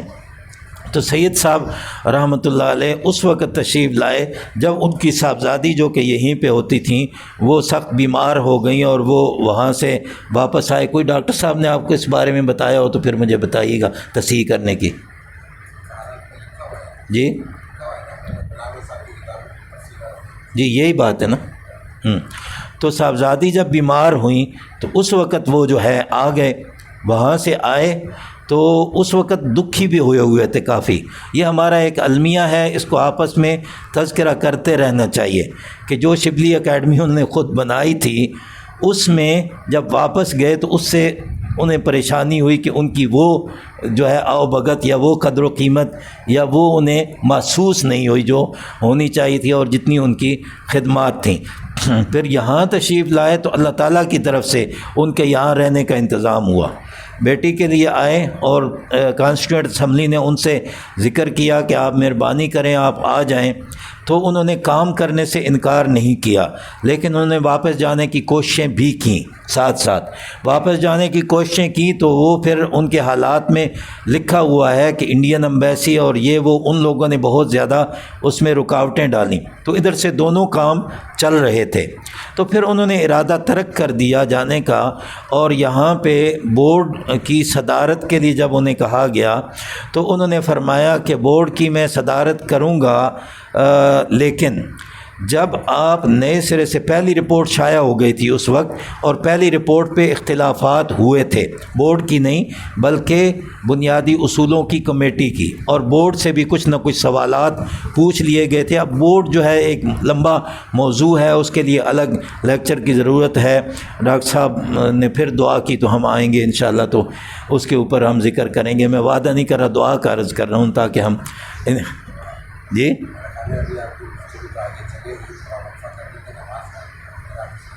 ٹھیک ہے، یہ بات میں جملہ مکمل کر لیتا ہوں پھر ہم انشاءاللہ وہ کر لیتے ہیں۔ تو سید صاحب نے یہ کہا کہ میں فی الحال بورڈ سے تنخواہ لینا شروع نہیں کروں گا، ٹھیک ہے۔ انہوں نے کہا نا کہ یہ رپورٹ بن گئی ہے، اس پہ کچھ اختلافات بھی ہیں، تو آپ اس کو پڑھ لیں اور آپ کی تنخواہ اتنی ہوگی، یہ ہوگا وہ ہوگا۔ تو انہوں نے کہا کہ نہیں، میں تنخواہ لینا شروع نہیں کروں گا، یہ میں آپ کو پڑھ دیتا ہوں، ٹھیک ہے، اور پھر جب آپ کام شروع کریں گے تو پھر میں دیکھتا ہوں۔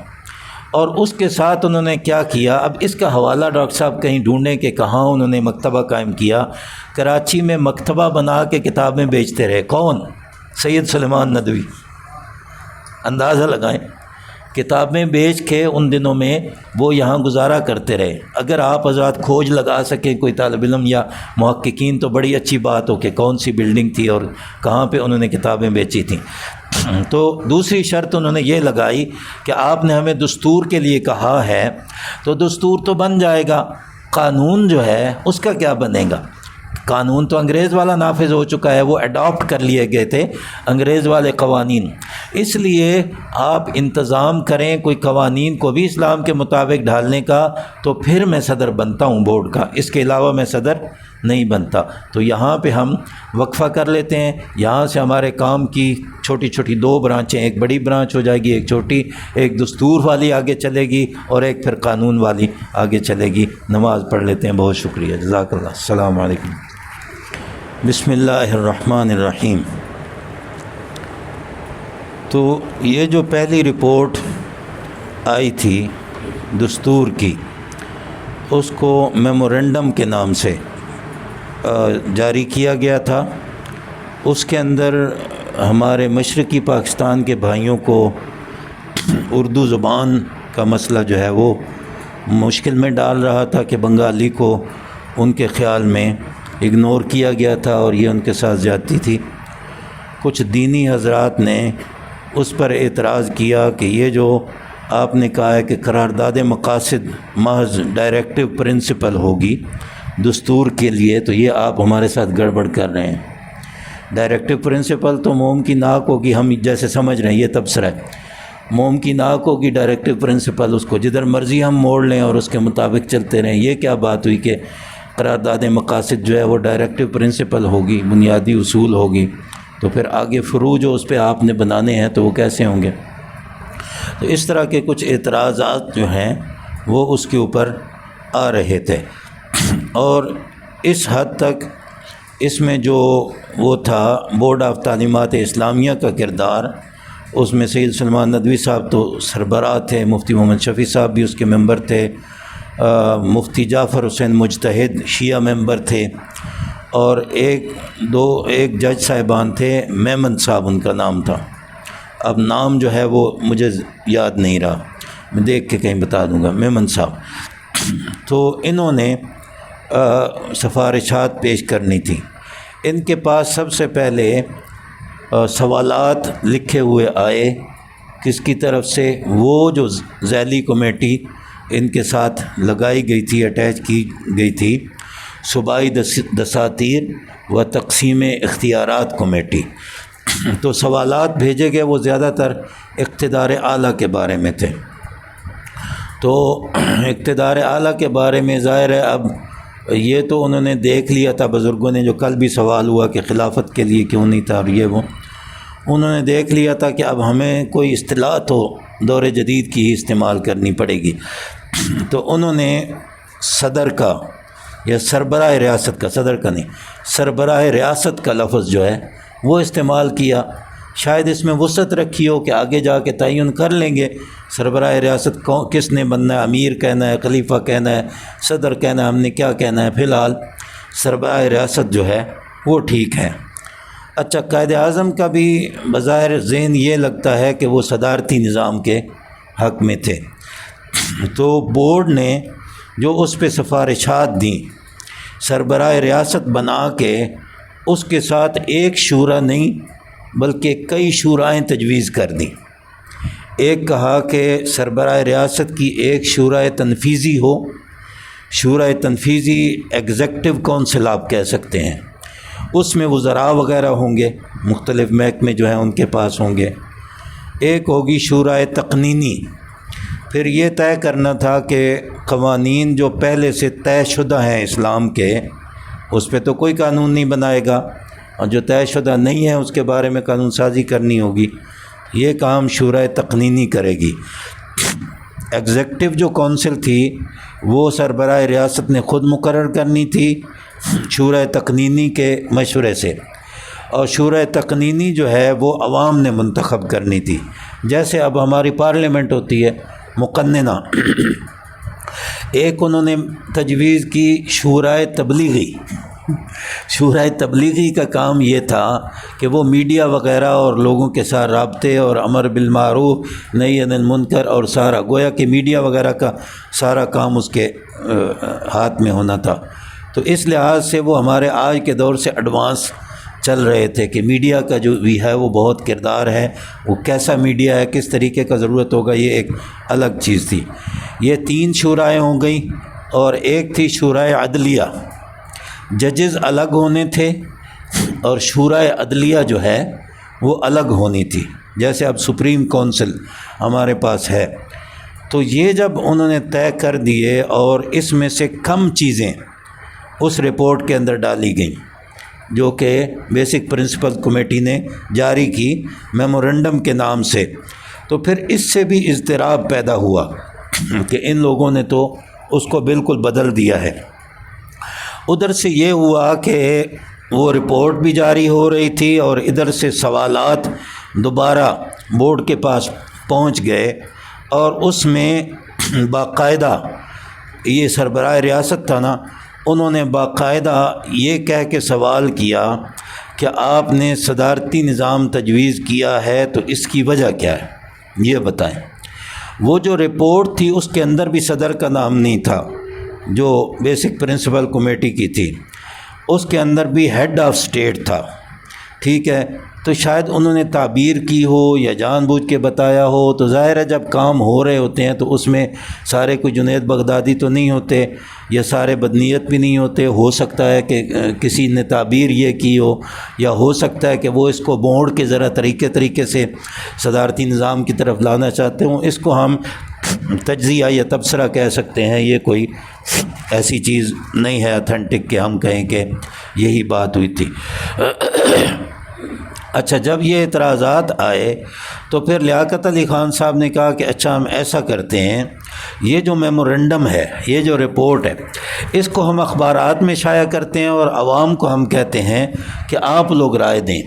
کہ اس کے بارے میں آپ کیا چاہتے ہیں، کیا یہ رپورٹ ٹھیک ہے، اس میں کیا تبدیلی کروانا چاہتے ہیں، اسلام کا اس میں اور کیا حصہ ہو یا کس قسم کی چیزیں ہوں۔ میں اگر اپنی تعبیر کروں تو میں یہ کہہ سکتا ہوں، آپ حضرات اتفاق کریں یا نہ کریں، کہ یہ اخبارات میں شائع کرنا یہ ایک طرح سے ریفرنڈم تھا، عوامی رائے تھی، اور میرے نزدیک اس کی اہمیت جو ہے وہ اس وقت کی مجلس دستور ساز کے ارکان کی اہمیت سے زیادہ تھی، کیونکہ جب اخبارات میں دیا گیا تو ایکچول عوام سے پوچھا گیا جو کہ اس وقت موجود تھے۔ تو وہ پھر تاریخ میں لکھا ہے اور مستند کتابیں ہیں کہ اس وقت ڈھیر لگ گئے خطوط کے، اور یہ جو اس کی تاریخ دی اور پبلش کیا یہ قومی اسمبلی کی رپورٹوں میں لکھا ہوا ہے، جو کہ نیٹ پہ اویلیبل بھی ہیں، لہٰذا اس میں تو کوئی شک و شبہ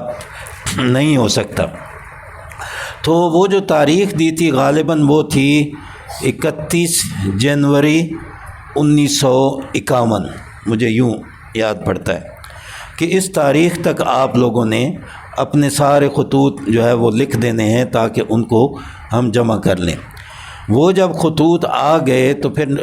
کانسٹیٹیوٹ اسمبلی کی سطح پہ ان کا تجزیہ کیا گیا، اور ہمارے سرکاری دفتروں میں ہوتا ہے کہ جب کوئی میٹنگ وغیرہ ہوتی ہے اور اس میں مختلف چیزیں ایک ہی آئٹم کے تحت آ رہی ہوتی ہیں تو اس کی کمپیریٹیو سٹیٹمنٹ بنائی جاتی ہے، تو اس کی ایک باقاعدہ کمپیریٹیو سٹیٹمنٹ بنائی گئی۔ لیکن اب پتہ نہیں یہ بات ذکر کرنے والی ہے، نہیں نہ ہوئی تو کاٹ دیجئے گا، کہ وہ رپورٹ اس پر چھپی تھی، اس رپورٹ میں کالم بنائے گئے تھے، اور کالم میں پہلا یہ لکھا ہوا تھا کہ اصل آئٹم کیا ہے جس پر رائے آئی ہے، دوسرا یہ تھا کہ اس میں کانسٹیٹیوٹ اسمبلی کی رپورٹ نے کیا کہا ہے، تیسرا ہے کہ اس پر بورڈ آف تعلیمات اسلامیہ کی رائے کیا ہے، چوتھا ہے کہ اس پر عوامی رائے کیا ہے۔ یہ کالم بنے ہوئے تھے اور یہ کمپیریٹیو سٹیٹمنٹ چھپی، مجھے اس کا پہلے پتہ نہیں تھا، جب قومی اسمبلی کی لائبریری میں مسلسل میں چیزیں تلاش کرنے کے لیے جاتا رہا تو اچانک اس پہ نظر پڑی تو میں نے کہا یہ دینا ذرا یہ نکالنا۔ خیر اس بیچارے نے دے دی ہمیں۔ آج کل تو خیر رائٹ ٹو انفارمیشن کا وہ ہے، قانون ہے، کوئی ایسا مسئلہ ہی نہیں، کسی چیز کو روکا نہیں جا سکتا، اور یہ ڈی کلاسیفائی بھی ہو جاتی ہیں چیزیں، اور اس میں ایسی کوئی چیز بھی نہیں تھی جو کہ کسی کے خلاف ہو، الا یہ کہ مفتی محمد شفیع صاحب والا وہ ہو کہ یہ سرکاری ڈاکومنٹ ہے اور یہ ادھر کرنا اور ادھر کرنا شاید وہ ٹھیک نہ ہو۔ تو جس چیز پہ میں تھوڑا سا کنسرن تھا اور جس کی وجہ سے ڈاکٹر صاحب کو کہہ رہا تھا، اس پہ لکھا ہوا تھا پبلشڈ ان آرمی پریس، یہ بات اس کے اوپر لکھی ہوئی تھی۔ تو تھوڑا سا بھائی ہوا کہ شاید اس وقت سے جو ہے وہ مشاورت ہر طرف سے ہمہ جہت ہوتی ہے تو تب جا کے کام چلتے ہیں۔ یہ وہ زمانہ ہے جب کہ ہماری فورسز کے سربراہ انگریز تھے ابھی، اور بریگیڈیئر تک کے جو افسران ہوتے تھے وہ انگریز ہی ہوا کرتے تھے، اور ہمارے ریلوے میں بھی وہ جو انڈین برٹش انڈین یا کچھ ایسے قسم کے لوگ تھے، ریلوے وغیرہ بھی وہ ابتدائی زمانہ تھا، سسٹم کے لیے ہمارے پاس لوگ بھی نہیں تھے۔ تو یہ جو ہے یہ رپورٹ سامنے آئی، پھر اس کی ہم نے فوٹو کاپی وغیرہ کرائی، ٹائپ وغیرہ کرا دی، تو انشاءاللہ جب اس کو ہم نے آگے حوالہ دینا ہوگا تو پھر ہم مزید خط و کتابت کر لیں گے کہ اس کی سرکاری حیثیت جو ہے وہ ہمیں پتہ چل جائے کہ کس پوزیشن میں ہے اور کیا اس کے بارے میں کرنا ہے۔ لیکن یہ ایک انتہائی اہم ڈاکومنٹ، دستور سازی کی تاریخ میں انتہائی اہم ڈاکومنٹ ہے کہ بورڈ آف تعلیمات اسلامیہ کی رپورٹیں بھی اس میں آئیں اور کانسٹیٹیوئنٹ اسمبلی نے جو طے کیا ہے وہ بھی آیا اور عوامی رائے بھی آئی ایک ایک جملے کے بارے میں کہ یہ جملہ جو ہے اس کے بارے میں انہوں نے کیا کہا، یہ جملہ کیا اس کے بارے میں کیا کہا، یہ جملہ جو ہے اس کے بارے میں انہوں نے کیا کہا۔ یہ رپورٹ جب بن گئی تو پھر اس کے بعد سوالات وغیرہ دوبارہ جو ہے وہ بورڈ کے پاس بھی آنا شروع ہو گئے اور اگلی رپورٹ کی تیاری کا کام شروع ہو گیا۔ جب یہ چھاپی گئی تو پھر کئی سارے لوگوں کو موقع مل گیا کہ انہوں نے دستور کے اوپر لکھنا شروع کیا۔ اس زمانے کے بڑا اچھا لٹریچر ہے دستور پر، جو انڈیویجول علماء نے بھی لکھا اور دوسرے لوگوں نے بھی لکھا۔ یہی وہ زمانہ ہے جب 22 نکات والا سلسلہ شروع ہوا، اور اتفاق یہ ہے کہ وہ بھی زیادہ تر اجلاس جو ہیں وہ جیکب لائن میں ہوتے رہے۔ مولانا احتشام الحق تھانوی کافی ایکٹیو تھے اس سلسلے میں، تو پھر مولانا نے مہربانی فرمائی تنویر الحق صاحب نے کہ ہم نے ان سے درخواست کی تو انہوں نے ایک فوٹو کاپی ہمیں بھجوا دی جس کے اوپر ان 31 علماء کے دستخط تھے جنہوں نے 22 نکات میں حصہ لیا۔ اس کی ضرورت کیوں پیش آئی؟ اس کی ضرورت کی دو وجوہات، یہ تجزیہ ہے، اس کی ضرورت کی دو وجوہات سمجھ میں آتی ہیں۔ ایک وجہ یہ کہ علماء کرام اس رپورٹ سے مطمئن نہ ہوئے کہ اسلام کو انکارپوریٹ ٹھیک طریقے سے کیا گیا ہے یا نہیں کیا گیا، تو انہوں نے کہا اب جب حکومت نے خود کہہ دیا ہے کہ آپ لوگ رائے دیں تو ہم ہم اچھے طریقے سے رائے دیتے ہیں، تو پھر انہوں نے اس پر غور و فکر کیا اور دستوری سفارشات جو ہیں وہ پیش کی۔ دوسری اس کی وجہ یہ سمجھ آتی ہے کہ انہی دنوں میں یہ بات اٹھائی گئی اور شروع سے بھی اٹھائی جا رہی تھی تاریخ پاکستان کے دوران بھی کہ آپ لوگ مسلم ریاست بنانا چاہتے ہیں تو کون سا اسلام نافذ کرنا ہے، یہ اسی وقت سے بات چل رہی تھی۔ تو سید صاحب نے اور ان کے ساتھ سیکرٹری جو ہے وہ مولانا ظفر احمد انصاری تھے،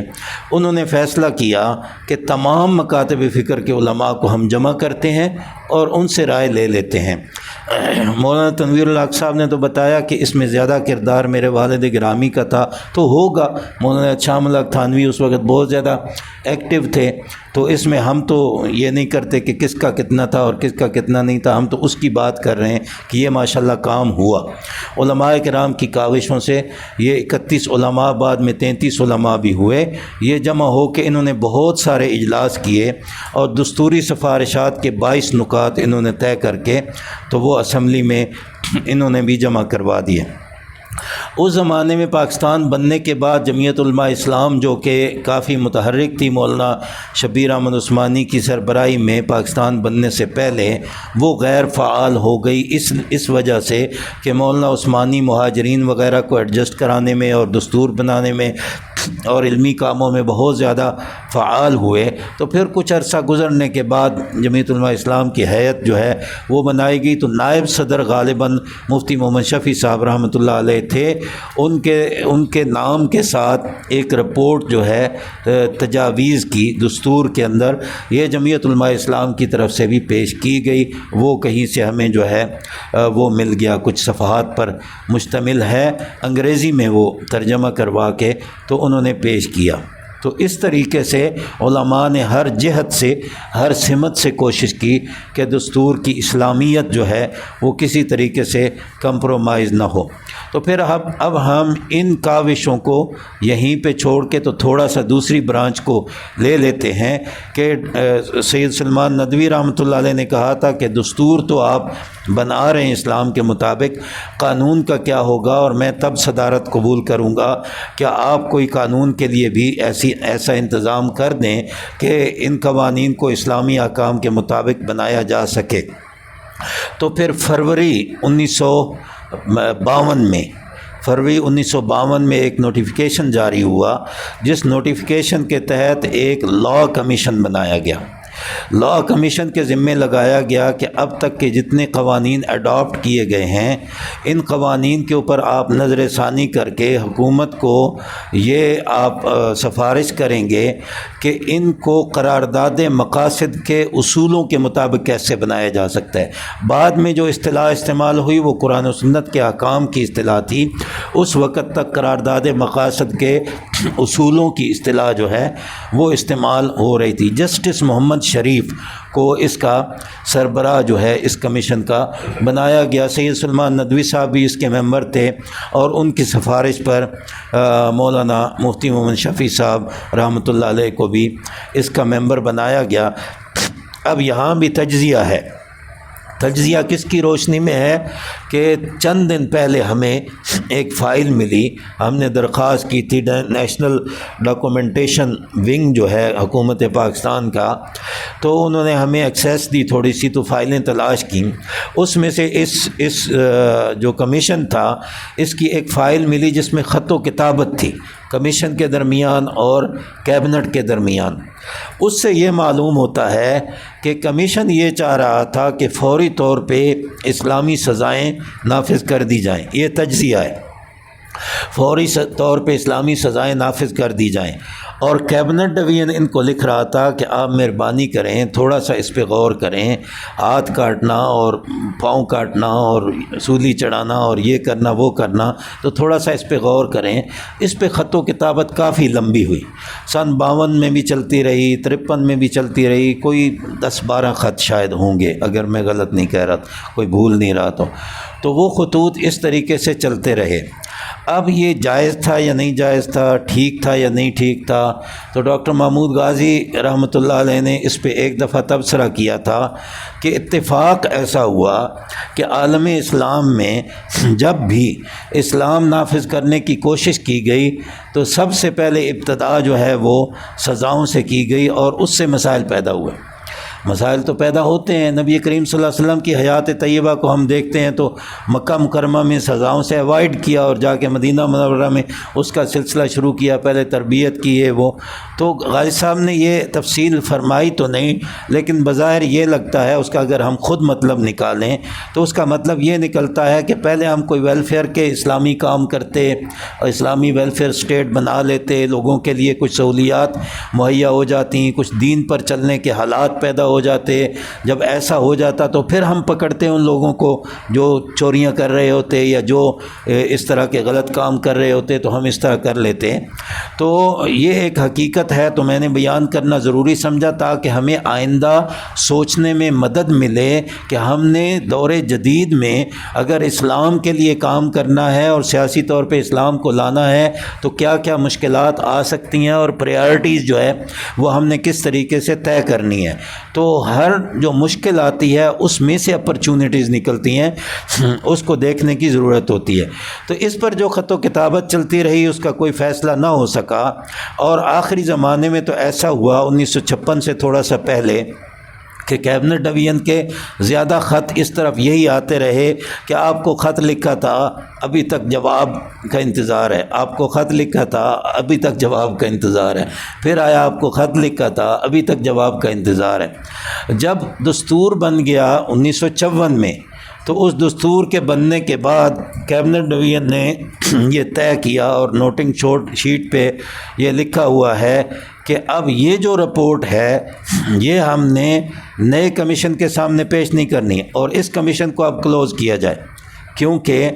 یہ کمیشن جو ہے اب اس کی جگہ اسلامک کمیشن نیا بنے گا، جو کہ دستور کے اندر لکھا ہوا تھا۔ دستور میں طے کر دیا گیا تھا کہ قوانین کو اسلامی بنانے کے لیے ہم ایک اسلامک کمیشن بنائیں گے اور ایک ادارہ تحقیق و تدریس اسلامی بنائیں گے۔ اس کی ایک لمبی کہانی تھی، وہ چونکہ ایجوکیشن میں آتی تھی اس لیے اس کی تفصیل میں تو ہم نہیں جاتے، لیکن چونکہ اس ادارے نے مدد کرنی تھی اسلامک کمیشن کی اور بعد میں اسلامی نظریاتی کونسل وغیرہ کی، تو اس لیے میں تھوڑا سا اس کا ذکر کر دیتا ہوں۔ قائد اعظم کا جیسے میں نے پہلے بتایا کہ 1939 میں 1940 میں انہوں نے کوششیں شروع کر دی تھیں کہ مسلمانوں کا نظام تعلیم ایسا ہو جائے کہ جس سے اسلامی کلچر اور یہ ساری چیزیں جو ہیں یعنی کلچرلی لوگ مسلمان ہو جائیں اور ان کے سارا اٹھنا بیٹھنا ہر چیز جو ہے وہ اسلامی نظر آیا کرے، جس طرح ملیشیا وغیرہ میں ہم دیکھتے ہیں کہ وہ لوگ جو ہیں انہوں نے اپنا ایک پیٹرن سیٹ کر لیا ہے۔ تو یہ 14 اگست کو پاکستان بنا تو نومبر کی 28 تاریخ سے ایک کانفرنس رکھی گئی یہاں کراچی میں، اس کو آل پاکستان ایجوکیشن کانفرنس کا نام دیا گیا، اور یہ کانفرنس 28 نومبر سے شروع ہو کے 1 دسمبر تک گئی، اور اس میں بہت ساری سفارشات دی گئیں، جن میں سے مین سفارش کا خلاصہ ہم نے یہاں بتانا ہے۔ مین قرارداد یہ تھی کہ پاکستان کا نظام تعلیم وہ پاکستان کا نظام تعلیم جو ہے وہ آئیڈیالوجی کی بنیادوں پر یا آئیڈیالوجی سے انسپائرڈ ہو، بنیادوں پر کی بجائے جو زیادہ ہے آئیڈیالوجی سے متاثر ہو، یہ آپ کہہ سکتے ہیں کہ جو ہمارا نظریہ ہے اس سے متاثر ہونا چاہیے۔ یہ میں اس لیے تھوڑا سا سوچ کے ڈھیلا کہہ رہا تھا کہ پہلے جب ہم نے بات کی کہ قوانین ایسے بنائے جائیں جو کہ قرآن و سنت کے احکام سے متصادم نہ ہوں، تو تھوڑی وسعتیں رکھی جاتی رہیں کہ گنجائشیں موجود رہیں کہ ہم اسلام کے خلاف تو نہ جائیں، لیکن اگر کوئی چیز ایسی ہے جس کی ہمیں کوئی نص نہیں ملتی قرآن و سنت سے تو ٹھیک ہے، اس سے گزارا جو ہے وہ ہمارا چل جائے۔ تو اس کے لیے الفاظ استعمال کیے گئے انسپائرڈ بائی آئیڈیالوجی۔ اس سے یہ پتہ چلتا ہے کہ جو حضرات یہ کہتے ہیں کہ جی آئیڈیالوجی تو نام نشان نہیں تھا، یہ تو یحییٰ خان کے دور میں ایک جنرل نے استعمال کیا، نہیں، ایسی بات نہیں ہے۔ آئیڈیالوجی بہت پہلے سے چل رہی ہے اور پاکستان کی بنیاد اسی پہ تھی۔ پھر کہیں صرف آئیڈیالوجی پہ بات کرنی ہوئی تو گھنٹہ ڈیڑھ کر لیں گے ہم اس پہ انشاءاللہ چل کے۔ تو یہ جو طے ہوا تھا، اس کو عملی جامہ پہنانے کے لیے یہ طے ہوا کہ ایک ادارہ تحقیقات اسلامی بنایا جائے، اور اس کے بعد اس کے ذیلی ادارے جو ہیں وہ مختلف ملک کے مختلف کونوں میں یا مختلف صوبوں میں یا مختلف علاقوں میں بنائے جائیں۔ یہ بات ہے 1947 کی۔ 1947 میں نہ بن سکا۔ اس کے بعد کانسٹیٹیوئنٹ اسمبلی نے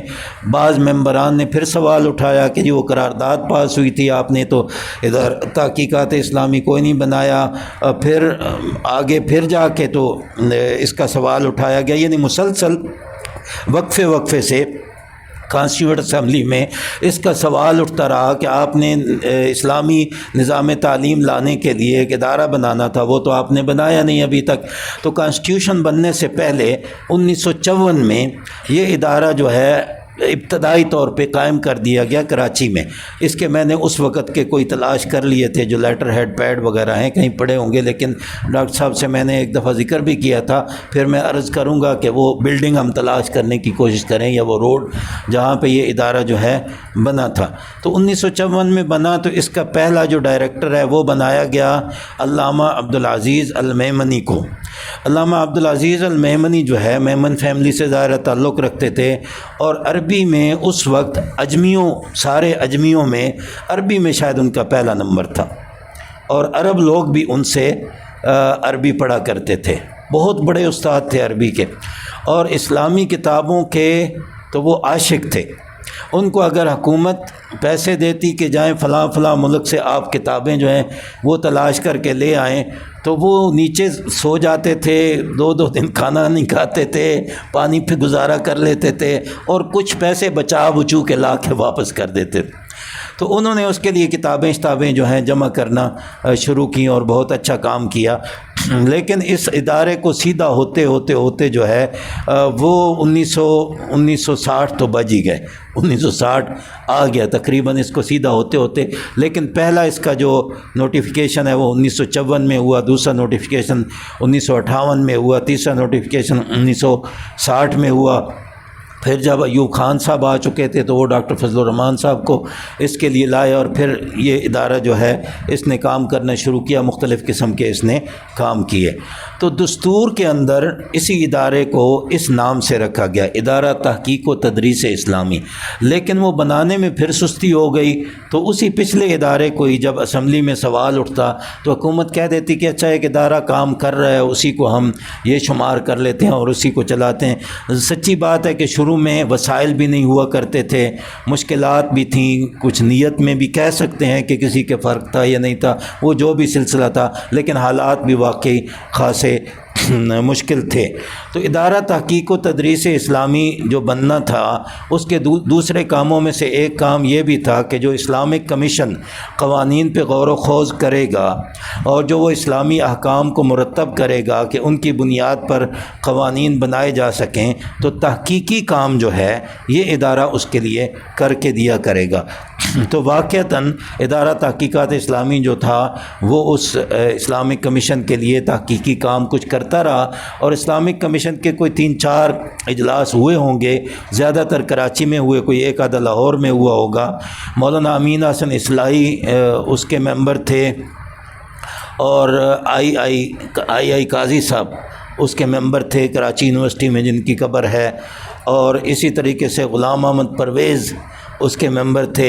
اسی طریقے سے مولانا ظفر احمد عثمانی ڈاکٹر صاحب نے کل ہمیں ان کی جو ہے قبر کی زیارت کروائی پاپوش نگر میں، وہ اس کے ممبر تھے، اور کہتے ہیں علامہ اقبال کے صاحبزادے جاوید اقبال جو ہیں وہ کہتے ہیں کہ سکندر مرزا صاحب نے جب میں بیرسٹری کر کے آیا تو مجھے کہا کہ آپ کہیں سے الیکشن لڑیں، ہم انتخابات کروانے والے ہیں۔ تو میں نے کہا کہ مجھے الیکشن سے کوئی غرض نہیں ہے، اور نہ میرے پاس اتنے پیسے ہیں کہ میں الیکشن لڑوں۔ انہوں نے اپنی کتاب آپ بیتی جو اپنا گریبان چاک، اس میں یہ واقعہ جو ہے لکھا ہے، وہ ڈاؤن لوڈ بھی ہو جاتی ہے۔ تو میں نے ان کو کہا کہ یہ جو آپ کمیشن بنا رہے ہیں، اس کمیشن کا مجھے آپ ممبر بنا دیں۔ تو کہتے ہیں صدر صاحب نے کہکا لگایا، کہکا لگا کہ اچھا کہتے ہیں۔ تو پھر تھوڑا سا انہوں نے قدرت اللہ شہاب کو بلایا، وہ سیکٹری ہوا کرتے تھے، تو ان کو کوئی اپنے ہونٹوں ہی ہونٹوں میں ڈکٹیشن جو دیا کرتے تھے جس طریقے سے، وہ ڈکٹیشن دی، اور فوری طور پہ میرا جو ہے وہ ممبرشپ کے آرڈر تیار ہو گئے۔ اور اس وقت لاہور میں اس کا دفتر ہوا کرتا تھا، اور جسٹس شریف جو ہیں وہ چیمبر کے اندر ہی بیٹھتے تھے، اور وہاں میں گیا تو اکیلے بیٹھے ہوئے تھے۔ تو میں نے کہا کہ مجھے بھی اس کا ممبر بنایا گیا ہے، تو وہ بھی ہنسنے لگے۔ تو میں نے کہا کہ اب کیسے کام کرنا ہے؟ تو وہ کہتے ہیں یہ ہمارا المیہ بھی ہے، ان چیزوں سے ہم نے سیکھنا ہے۔ تو کہتے ہیں کہ جسٹس صاحب نے کہا کہ کام وام بھائی کیسا، ہم نے گورنمنٹ کو کہا ہوا ہے کہ ہمیں کوئی پیسے شیسے دیں، ہم مصر چلتے ہیں اور مصر جا کے دیکھتے ہیں کہ اسلام کیسے نافذ کرنا ہے اور کیسے ہونا ہے، پھر وہاں سے آئیں گے تو دیکھی جائے گی۔ اگر آپ بھی جانا چاہتے ہیں تو آپ بتائیں، آپ کا بھی نام اس کے اندر ڈال دیتے ہیں۔ اس کے علاوہ بھائی ہمیں بھی تنخواہ مل رہی ہے، آپ بھی بیٹھ جاؤ، آپ کو بھی مل جائے گی، دیکھتے ہیں کیا کام کرنا ہے کیا نہیں کرنا۔ تو پھر جاوید اقبال صاحب لکھتے ہیں کہ میں نے معذرت کی اور میں جو ہے اپنی وکالت میں نے شروع کر دی۔ تو ایسے بھی حالات اور واقعات جو ہیں وہ آتے رہے۔ تو پھر جلدی ہی کیا ہوا، سکندر مرزا صاحب نے ایوب خان صاحب کو کہا کہ یار اس کو ختم کرو ہر ایک چیز کو، اور میں صدر ہوں اور آپ چیف آف آرمی اسٹاف ہوں گے، مارشل لاء لگاؤ تو آگے چلاتے ہیں۔ وہ 58 میں مارشل لاء لگ گیا، 2 سال بھی دستور نے پورے نہ کیے۔ پھر کچھ عرصہ مارشل لاء کے ساتھ چلتا رہا، اور اس جو لاء کمیشن تھا اس کا حال پہلے میں آپ کو بتا چکا ہوں۔ اس کو اس موقع پہ ختم کیا گیا کہ اسلامک کمیشن جو ہے وہ بنا دیا جائے۔ تو قانون کی سائڈ کو اگر ساتھ ساتھ چلائیں تو انہوں نے کہا کہ اس جو نیا کمیشن بنے گا اس کے سامنے آئلی قوانین بنانے کے لیے وہ جو ہم تجویز کر رہے ہیں، ایک بورڈ یا ایک کمیٹی، اس کو جو ہے آپ اس کے سامنے اس کی رپورٹ پیش کریں گے۔ تو وہ کمیشن زیادہ عرصہ چل بھی نہ سکا، دستور ختم ہو گیا، کچھ عرصہ مارشل لاء چلا۔ 1962 میں ایوب خان صاحب نے ہمیں نیا دستور دے دیا۔ وہ نیا دستور جو تھا اس کے لیے پہلے ایک سوال نامہ جاری کیا گیا سوال نامے میں پوچھا گیا کہ قرارداد مقاصد کا کیا کرنا ہے، اسلام کو کیسے انکارپوریٹ کرنا ہے، باقی ساری کی ساری چیزیں جو ہیں وہ اس کے اندر رکھی گئیں۔ اب مجھے ڈاکومنٹس تو اس کے نہیں مل سکے، لیکن وہ سوال نامہ پورے کا پورا جو ہے وہ مولانا امین حسن اصلاحی اور مولانا مودودی یہ حضرات بھی اس کے اندر موجود تھے، اور سب نے جمع ہو کے جامعہ اشرفیہ لاہور میں تو اس سوال نامے پر غور کیا تھا اور اس کا بالکل انکار کیا تھا کہ اس کے اندر کوئی چیز بھی ایسی نہیں ہے کہ جس کو ہم دستور میں شامل کرنے کی سفارش کریں۔ تو مولانا امین حسن اصلاحی نے وہ سوال اور اپنے جوابات انہوں نے ان علماء سے اختلاف کیا تھا، وہ انہوں نے ایک کتابی شکل میں جو چھاپ دیے ہیں وہ چھپے ہوئے ملتے ہیں کہیں۔ تو اس کے بعد جنرل صاحب نے پھر اپنے طور پہ دستور جو ہے وہ جاری کر دیا بنوا کے اپنے احباب سے۔ تو وہ جب دستور جاری ہوا تو اس کے اندر کچھ پہلے دستور سے مختلف چیزیں بھی آ گئیں۔ وہ مختلف چیزیں کیا تھیں؟ پہلے دستور میں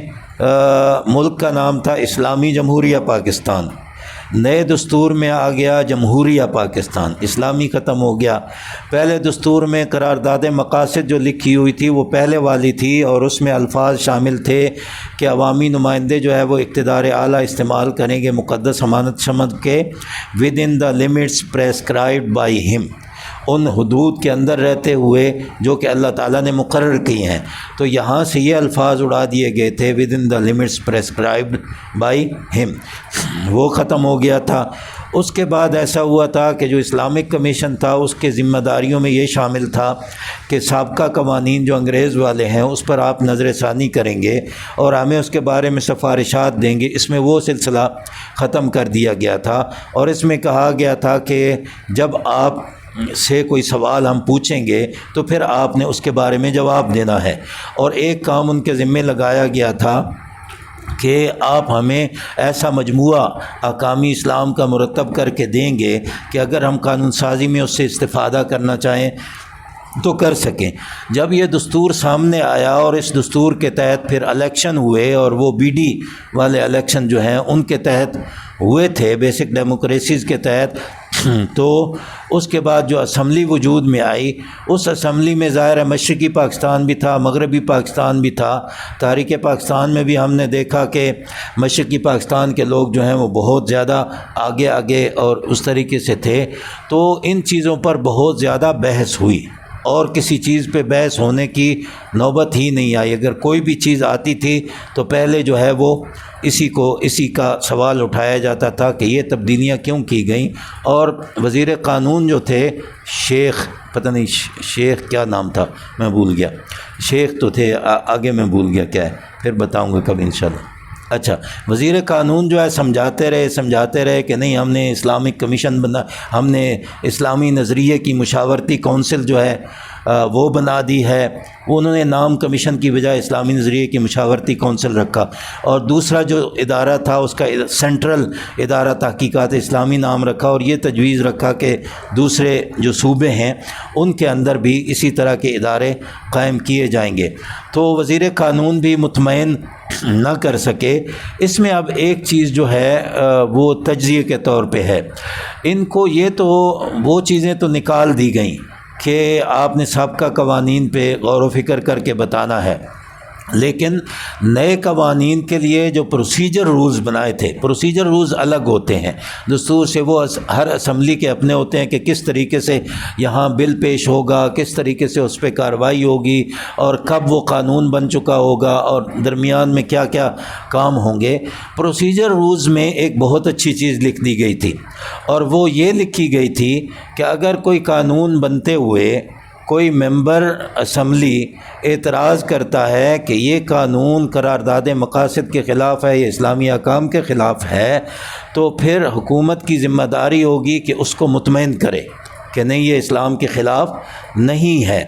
اور اگر وہ اسے مطمئن نہ کرے تو وہ بندہ قرارداد پیش کرے گا کہ اس کو کیوں نہ اسلامی نظریے کی مشاورتی کونسل کے پاس بھیج دیا جائے، اور جب وہ یہ کہے گا تو پھر لازماً اس کو بھیجنا پڑے گا۔ تو یہ ایک بہت اچھی بات تھی، بعد میں اس میں تبدیلی ہو گئی۔ تو جناب یہ جب بحث ہوئی کہ آپ نے تو پہلے دستور میں جو چیزیں تھیں وہ بھی ختم کر دی ہیں، یہ بحث لمبی چلی۔ ان بحثوں کو پھر میں نے اکٹھا کیا اور اکٹھا کر کے ان کا اردو ترجمہ کیا اور ایک کتاب لکھی جس کا نام رکھا اسلامی نظریاتی کونسل کے فکری رجحانات کا ارتقاء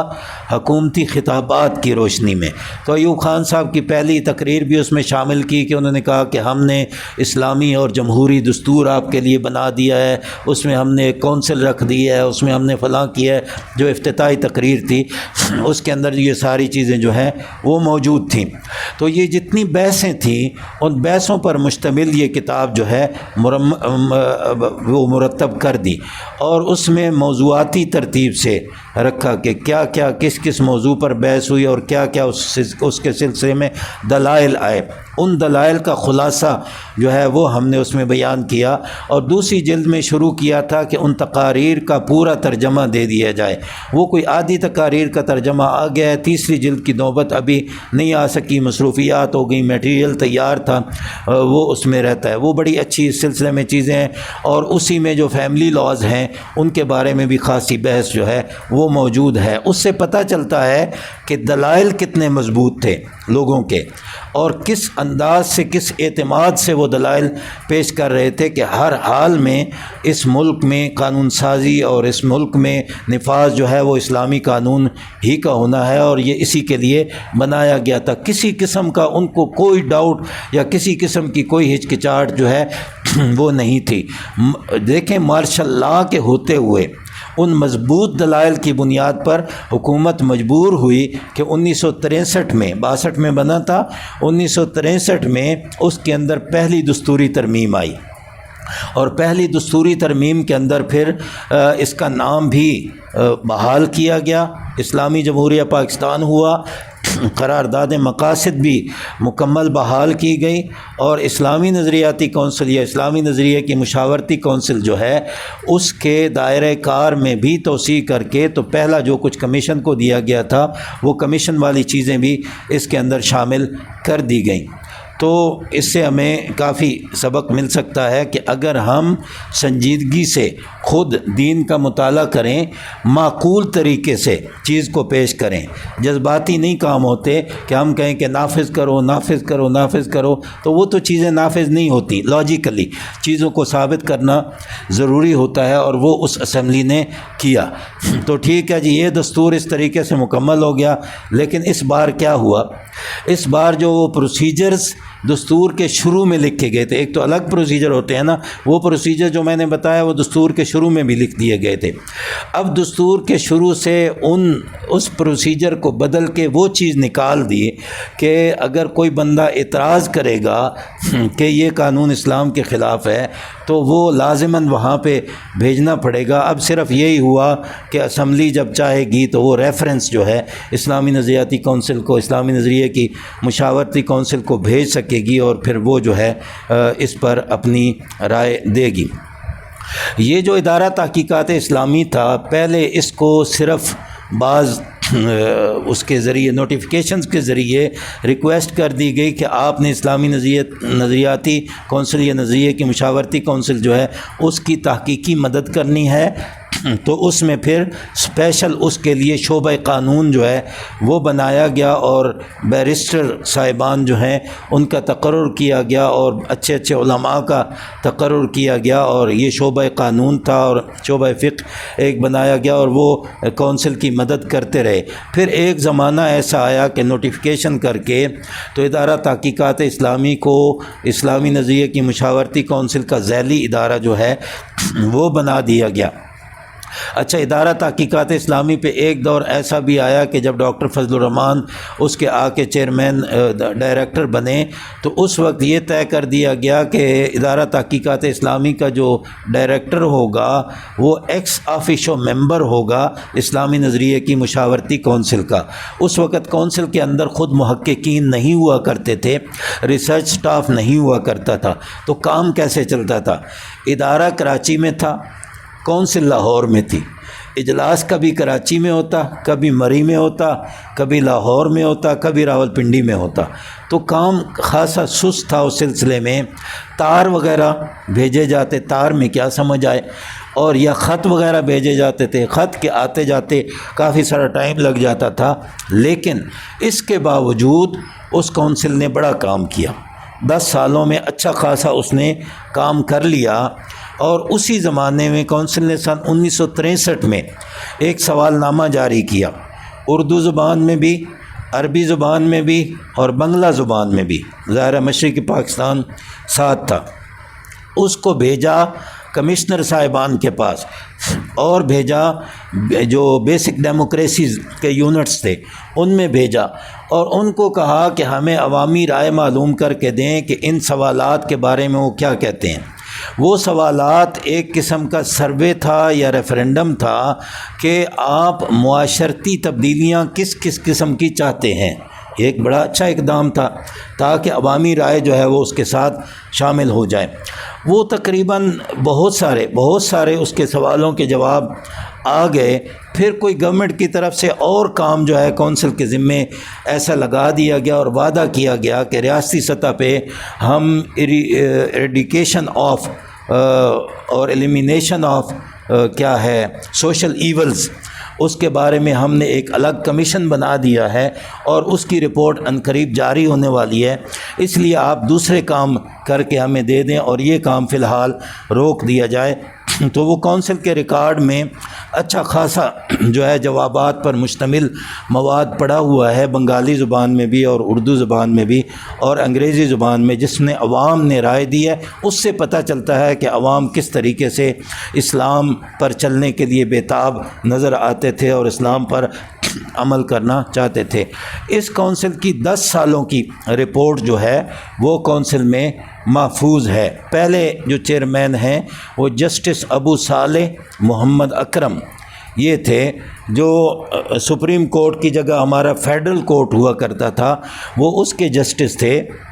اور پھر اس کے بعد جب وہ فارغ ہوئے، انہوں نے کسی وجہ سے ریزائن کیا، تو علامہ علاء الدین صدیقی پنجاب یونیورسٹی میں اسلامیات کے شعبے کے ہیڈ تھے، ان کو چیئرمین بنایا گیا. اور وہ تقریباً پھر 10 سال انہوں نے 2-3 ٹینور میں 10 سال جو ہیں وہ پورے کیے. ٹینور ان کے بدلتے رہے. پھر جب الیکشن ہوئے اور بھٹو صاحب جیت گئے، بھٹو صاحب پہلے صدر بنے، تو اس وقت جو ہے نئے دستور کی تیاری شروع ہو گئی. تو ایک انٹرم جو کانسٹیٹیوشن ہے وہ 1972 میں جاری کیا گیا. اس کے اندر بھی اس کا نام اسلامی نظریے کی مشاورتی کونسل ہی رکھا گیا، اور اس میں یہ ساری چیزیں شامل تھیں کہ قوانین پر یہ نظر ثانی کرے گی، احکام اسلامی کو یہ جمع کر کے دے گی، اور اسی طریقے سے نئے قوانین کے بارے میں جو ریفرنس آئیں گے ان ریفرنسز کا جواب دے گی. لیکن اس کے جلد ہی بعد 1973 میں 1973 کا دستور آ گیا، اور 1973 کے دستور میں ایک پورا پارٹ جو ہے، پورا حصہ وہ اسلامی احکام کے نام سے رکھا گیا. اور اس کے اندر طے کیا گیا کہ جو سابقہ قوانین ہیں ان کو قرآن و سنت کے احکام کے مطابق بنایا جائے گا، اور دوسرا حصہ یہ کہ آئندہ کوئی قانون ایسا نہیں بنایا جائے گا جو قرآن و سنت کے احکام سے متصادم ہو. یہ تو اصل اس کا آرٹیکل ہے. جو ذیلی آرٹیکل 1 ہے اس کے اندر یہ کہا گیا ہے کہ جو اسلامی قوانین بنائے جائیں گے ان کا غیر مسلم شہریوں کی شہری حیثیت پر کوئی اثر نہیں ہوگا، ان کے سارے حقوق جو ہے وہ حاصل رہیں گے. ایک اور ذیلی دفعہ اس میں شامل کی گئی کہ چونکہ قرآن و سنت کے احکام کے مطابق قوانین بنانے تھے، اس میں ہمارے دستور نے کوئی خاص فقہ جو ہے وہ طے نہیں کی کہ ہمارے قوانین فلاں فقہ کے مطابق ہوں گے، کیونکہ ہمارے ہاں تو کئی سارے لوگ تھے، حنفی بھی تھے، اہل حدیث بھی تھے، شیعہ بھی تھے. تو اس لیے یہ انہوں نے انتظام کیا کہ ایک ادارہ بنا دیا ہے، اب اس میں ان کے نمائندے بٹھا دیے جائیں اور وہ مشورہ کریں، جیسے علامہ اقبال نے شروع میں طے کیا تھا ایک اسمبلی کے بارے میں. تو وہی طریقہ کار جو ہے وہ اس میں رائج کر دیا گیا. تو جو یہ کونسل انہوں نے طے کی اس میں کہا گیا کہ جو مکاتب فکر ہیں آئلی قوانین میں وہ اپنی اپنی تشریح پیش کر سکیں گے، وراثت میں، نکاح میں، طلاق میں، رضاعت میں، حضانت میں، یہ جو ہے ان کی اپنی تعبیر ان کے اپنے کمیونٹی کے لیے معتبر ہوگی، تو یہ گنجائشیں اس کے اندر پیدا کر دیں۔ تو یہ جو سوال تھا کہ کون سا اسلام نافذ کرنا ہے، اس کے لیے انتظامات جو ہیں وہ مکمل طور پہ کر دیے گئے۔ یہ آرٹیکل 227 تھا۔ آرٹیکل 228 میں یہ بتایا گیا کہ کونسل کیسے بنے گی، وہ کم از کم 8 ممبر ہوں گے، زیادہ سے زیادہ 20 ممبر ہوں گے، اور صدر مملکت ان کا تقرر کریں گے، اور ان کی ٹرم جو ہے وہ 3 سال کی ہوا کرے گی، اور انہی ممبران میں سے ایک کو صدر جو ہے وہ اس کا چیئرمین بنا دیں گے۔ آرٹیکل 229 میں یہ کہا گیا کہ اگر قانون سازی کرتے ہوئے کوئی ریفرنس ان کے پاس بھیج دیا جائے تو یہ اس ریفرنس کا جواب دیں گے۔ آرٹیکل 230 جو ہے اس کے اندر سارے فرائض منصبی کونسل کے جو ہیں وہ جمع کر دیے گئے۔ پہلا فرض منصبی یہ تھا ایسی چیزوں کی مقننہ سے سفارش کرنا کہ جن سے لوگوں کو انفرادی اور اجتماعی زندگیاں قرآن و سنت کے احکام اور اسلامی اصولوں کے مطابق بنانے کی ترغیب ملے اور مدد ملے۔ جیسے میں عرض کر رہا ہوں کہ انہوں نے فلیکسیبلٹی رکھی، وسعت رکھی کہ اسٹیٹ جو ہے انتظام کرے، دھیرے دھیرے لوگوں کو اسلام کی طرف لائے اور چلنے کے مواقع جو ہے وہ فراہم کرے۔ تو ایک یہ سفارشات پیش کرنی تھی۔ کونسل نے اس کے بارے میں معاشرتی اصلاحات، معاشی اصلاحات،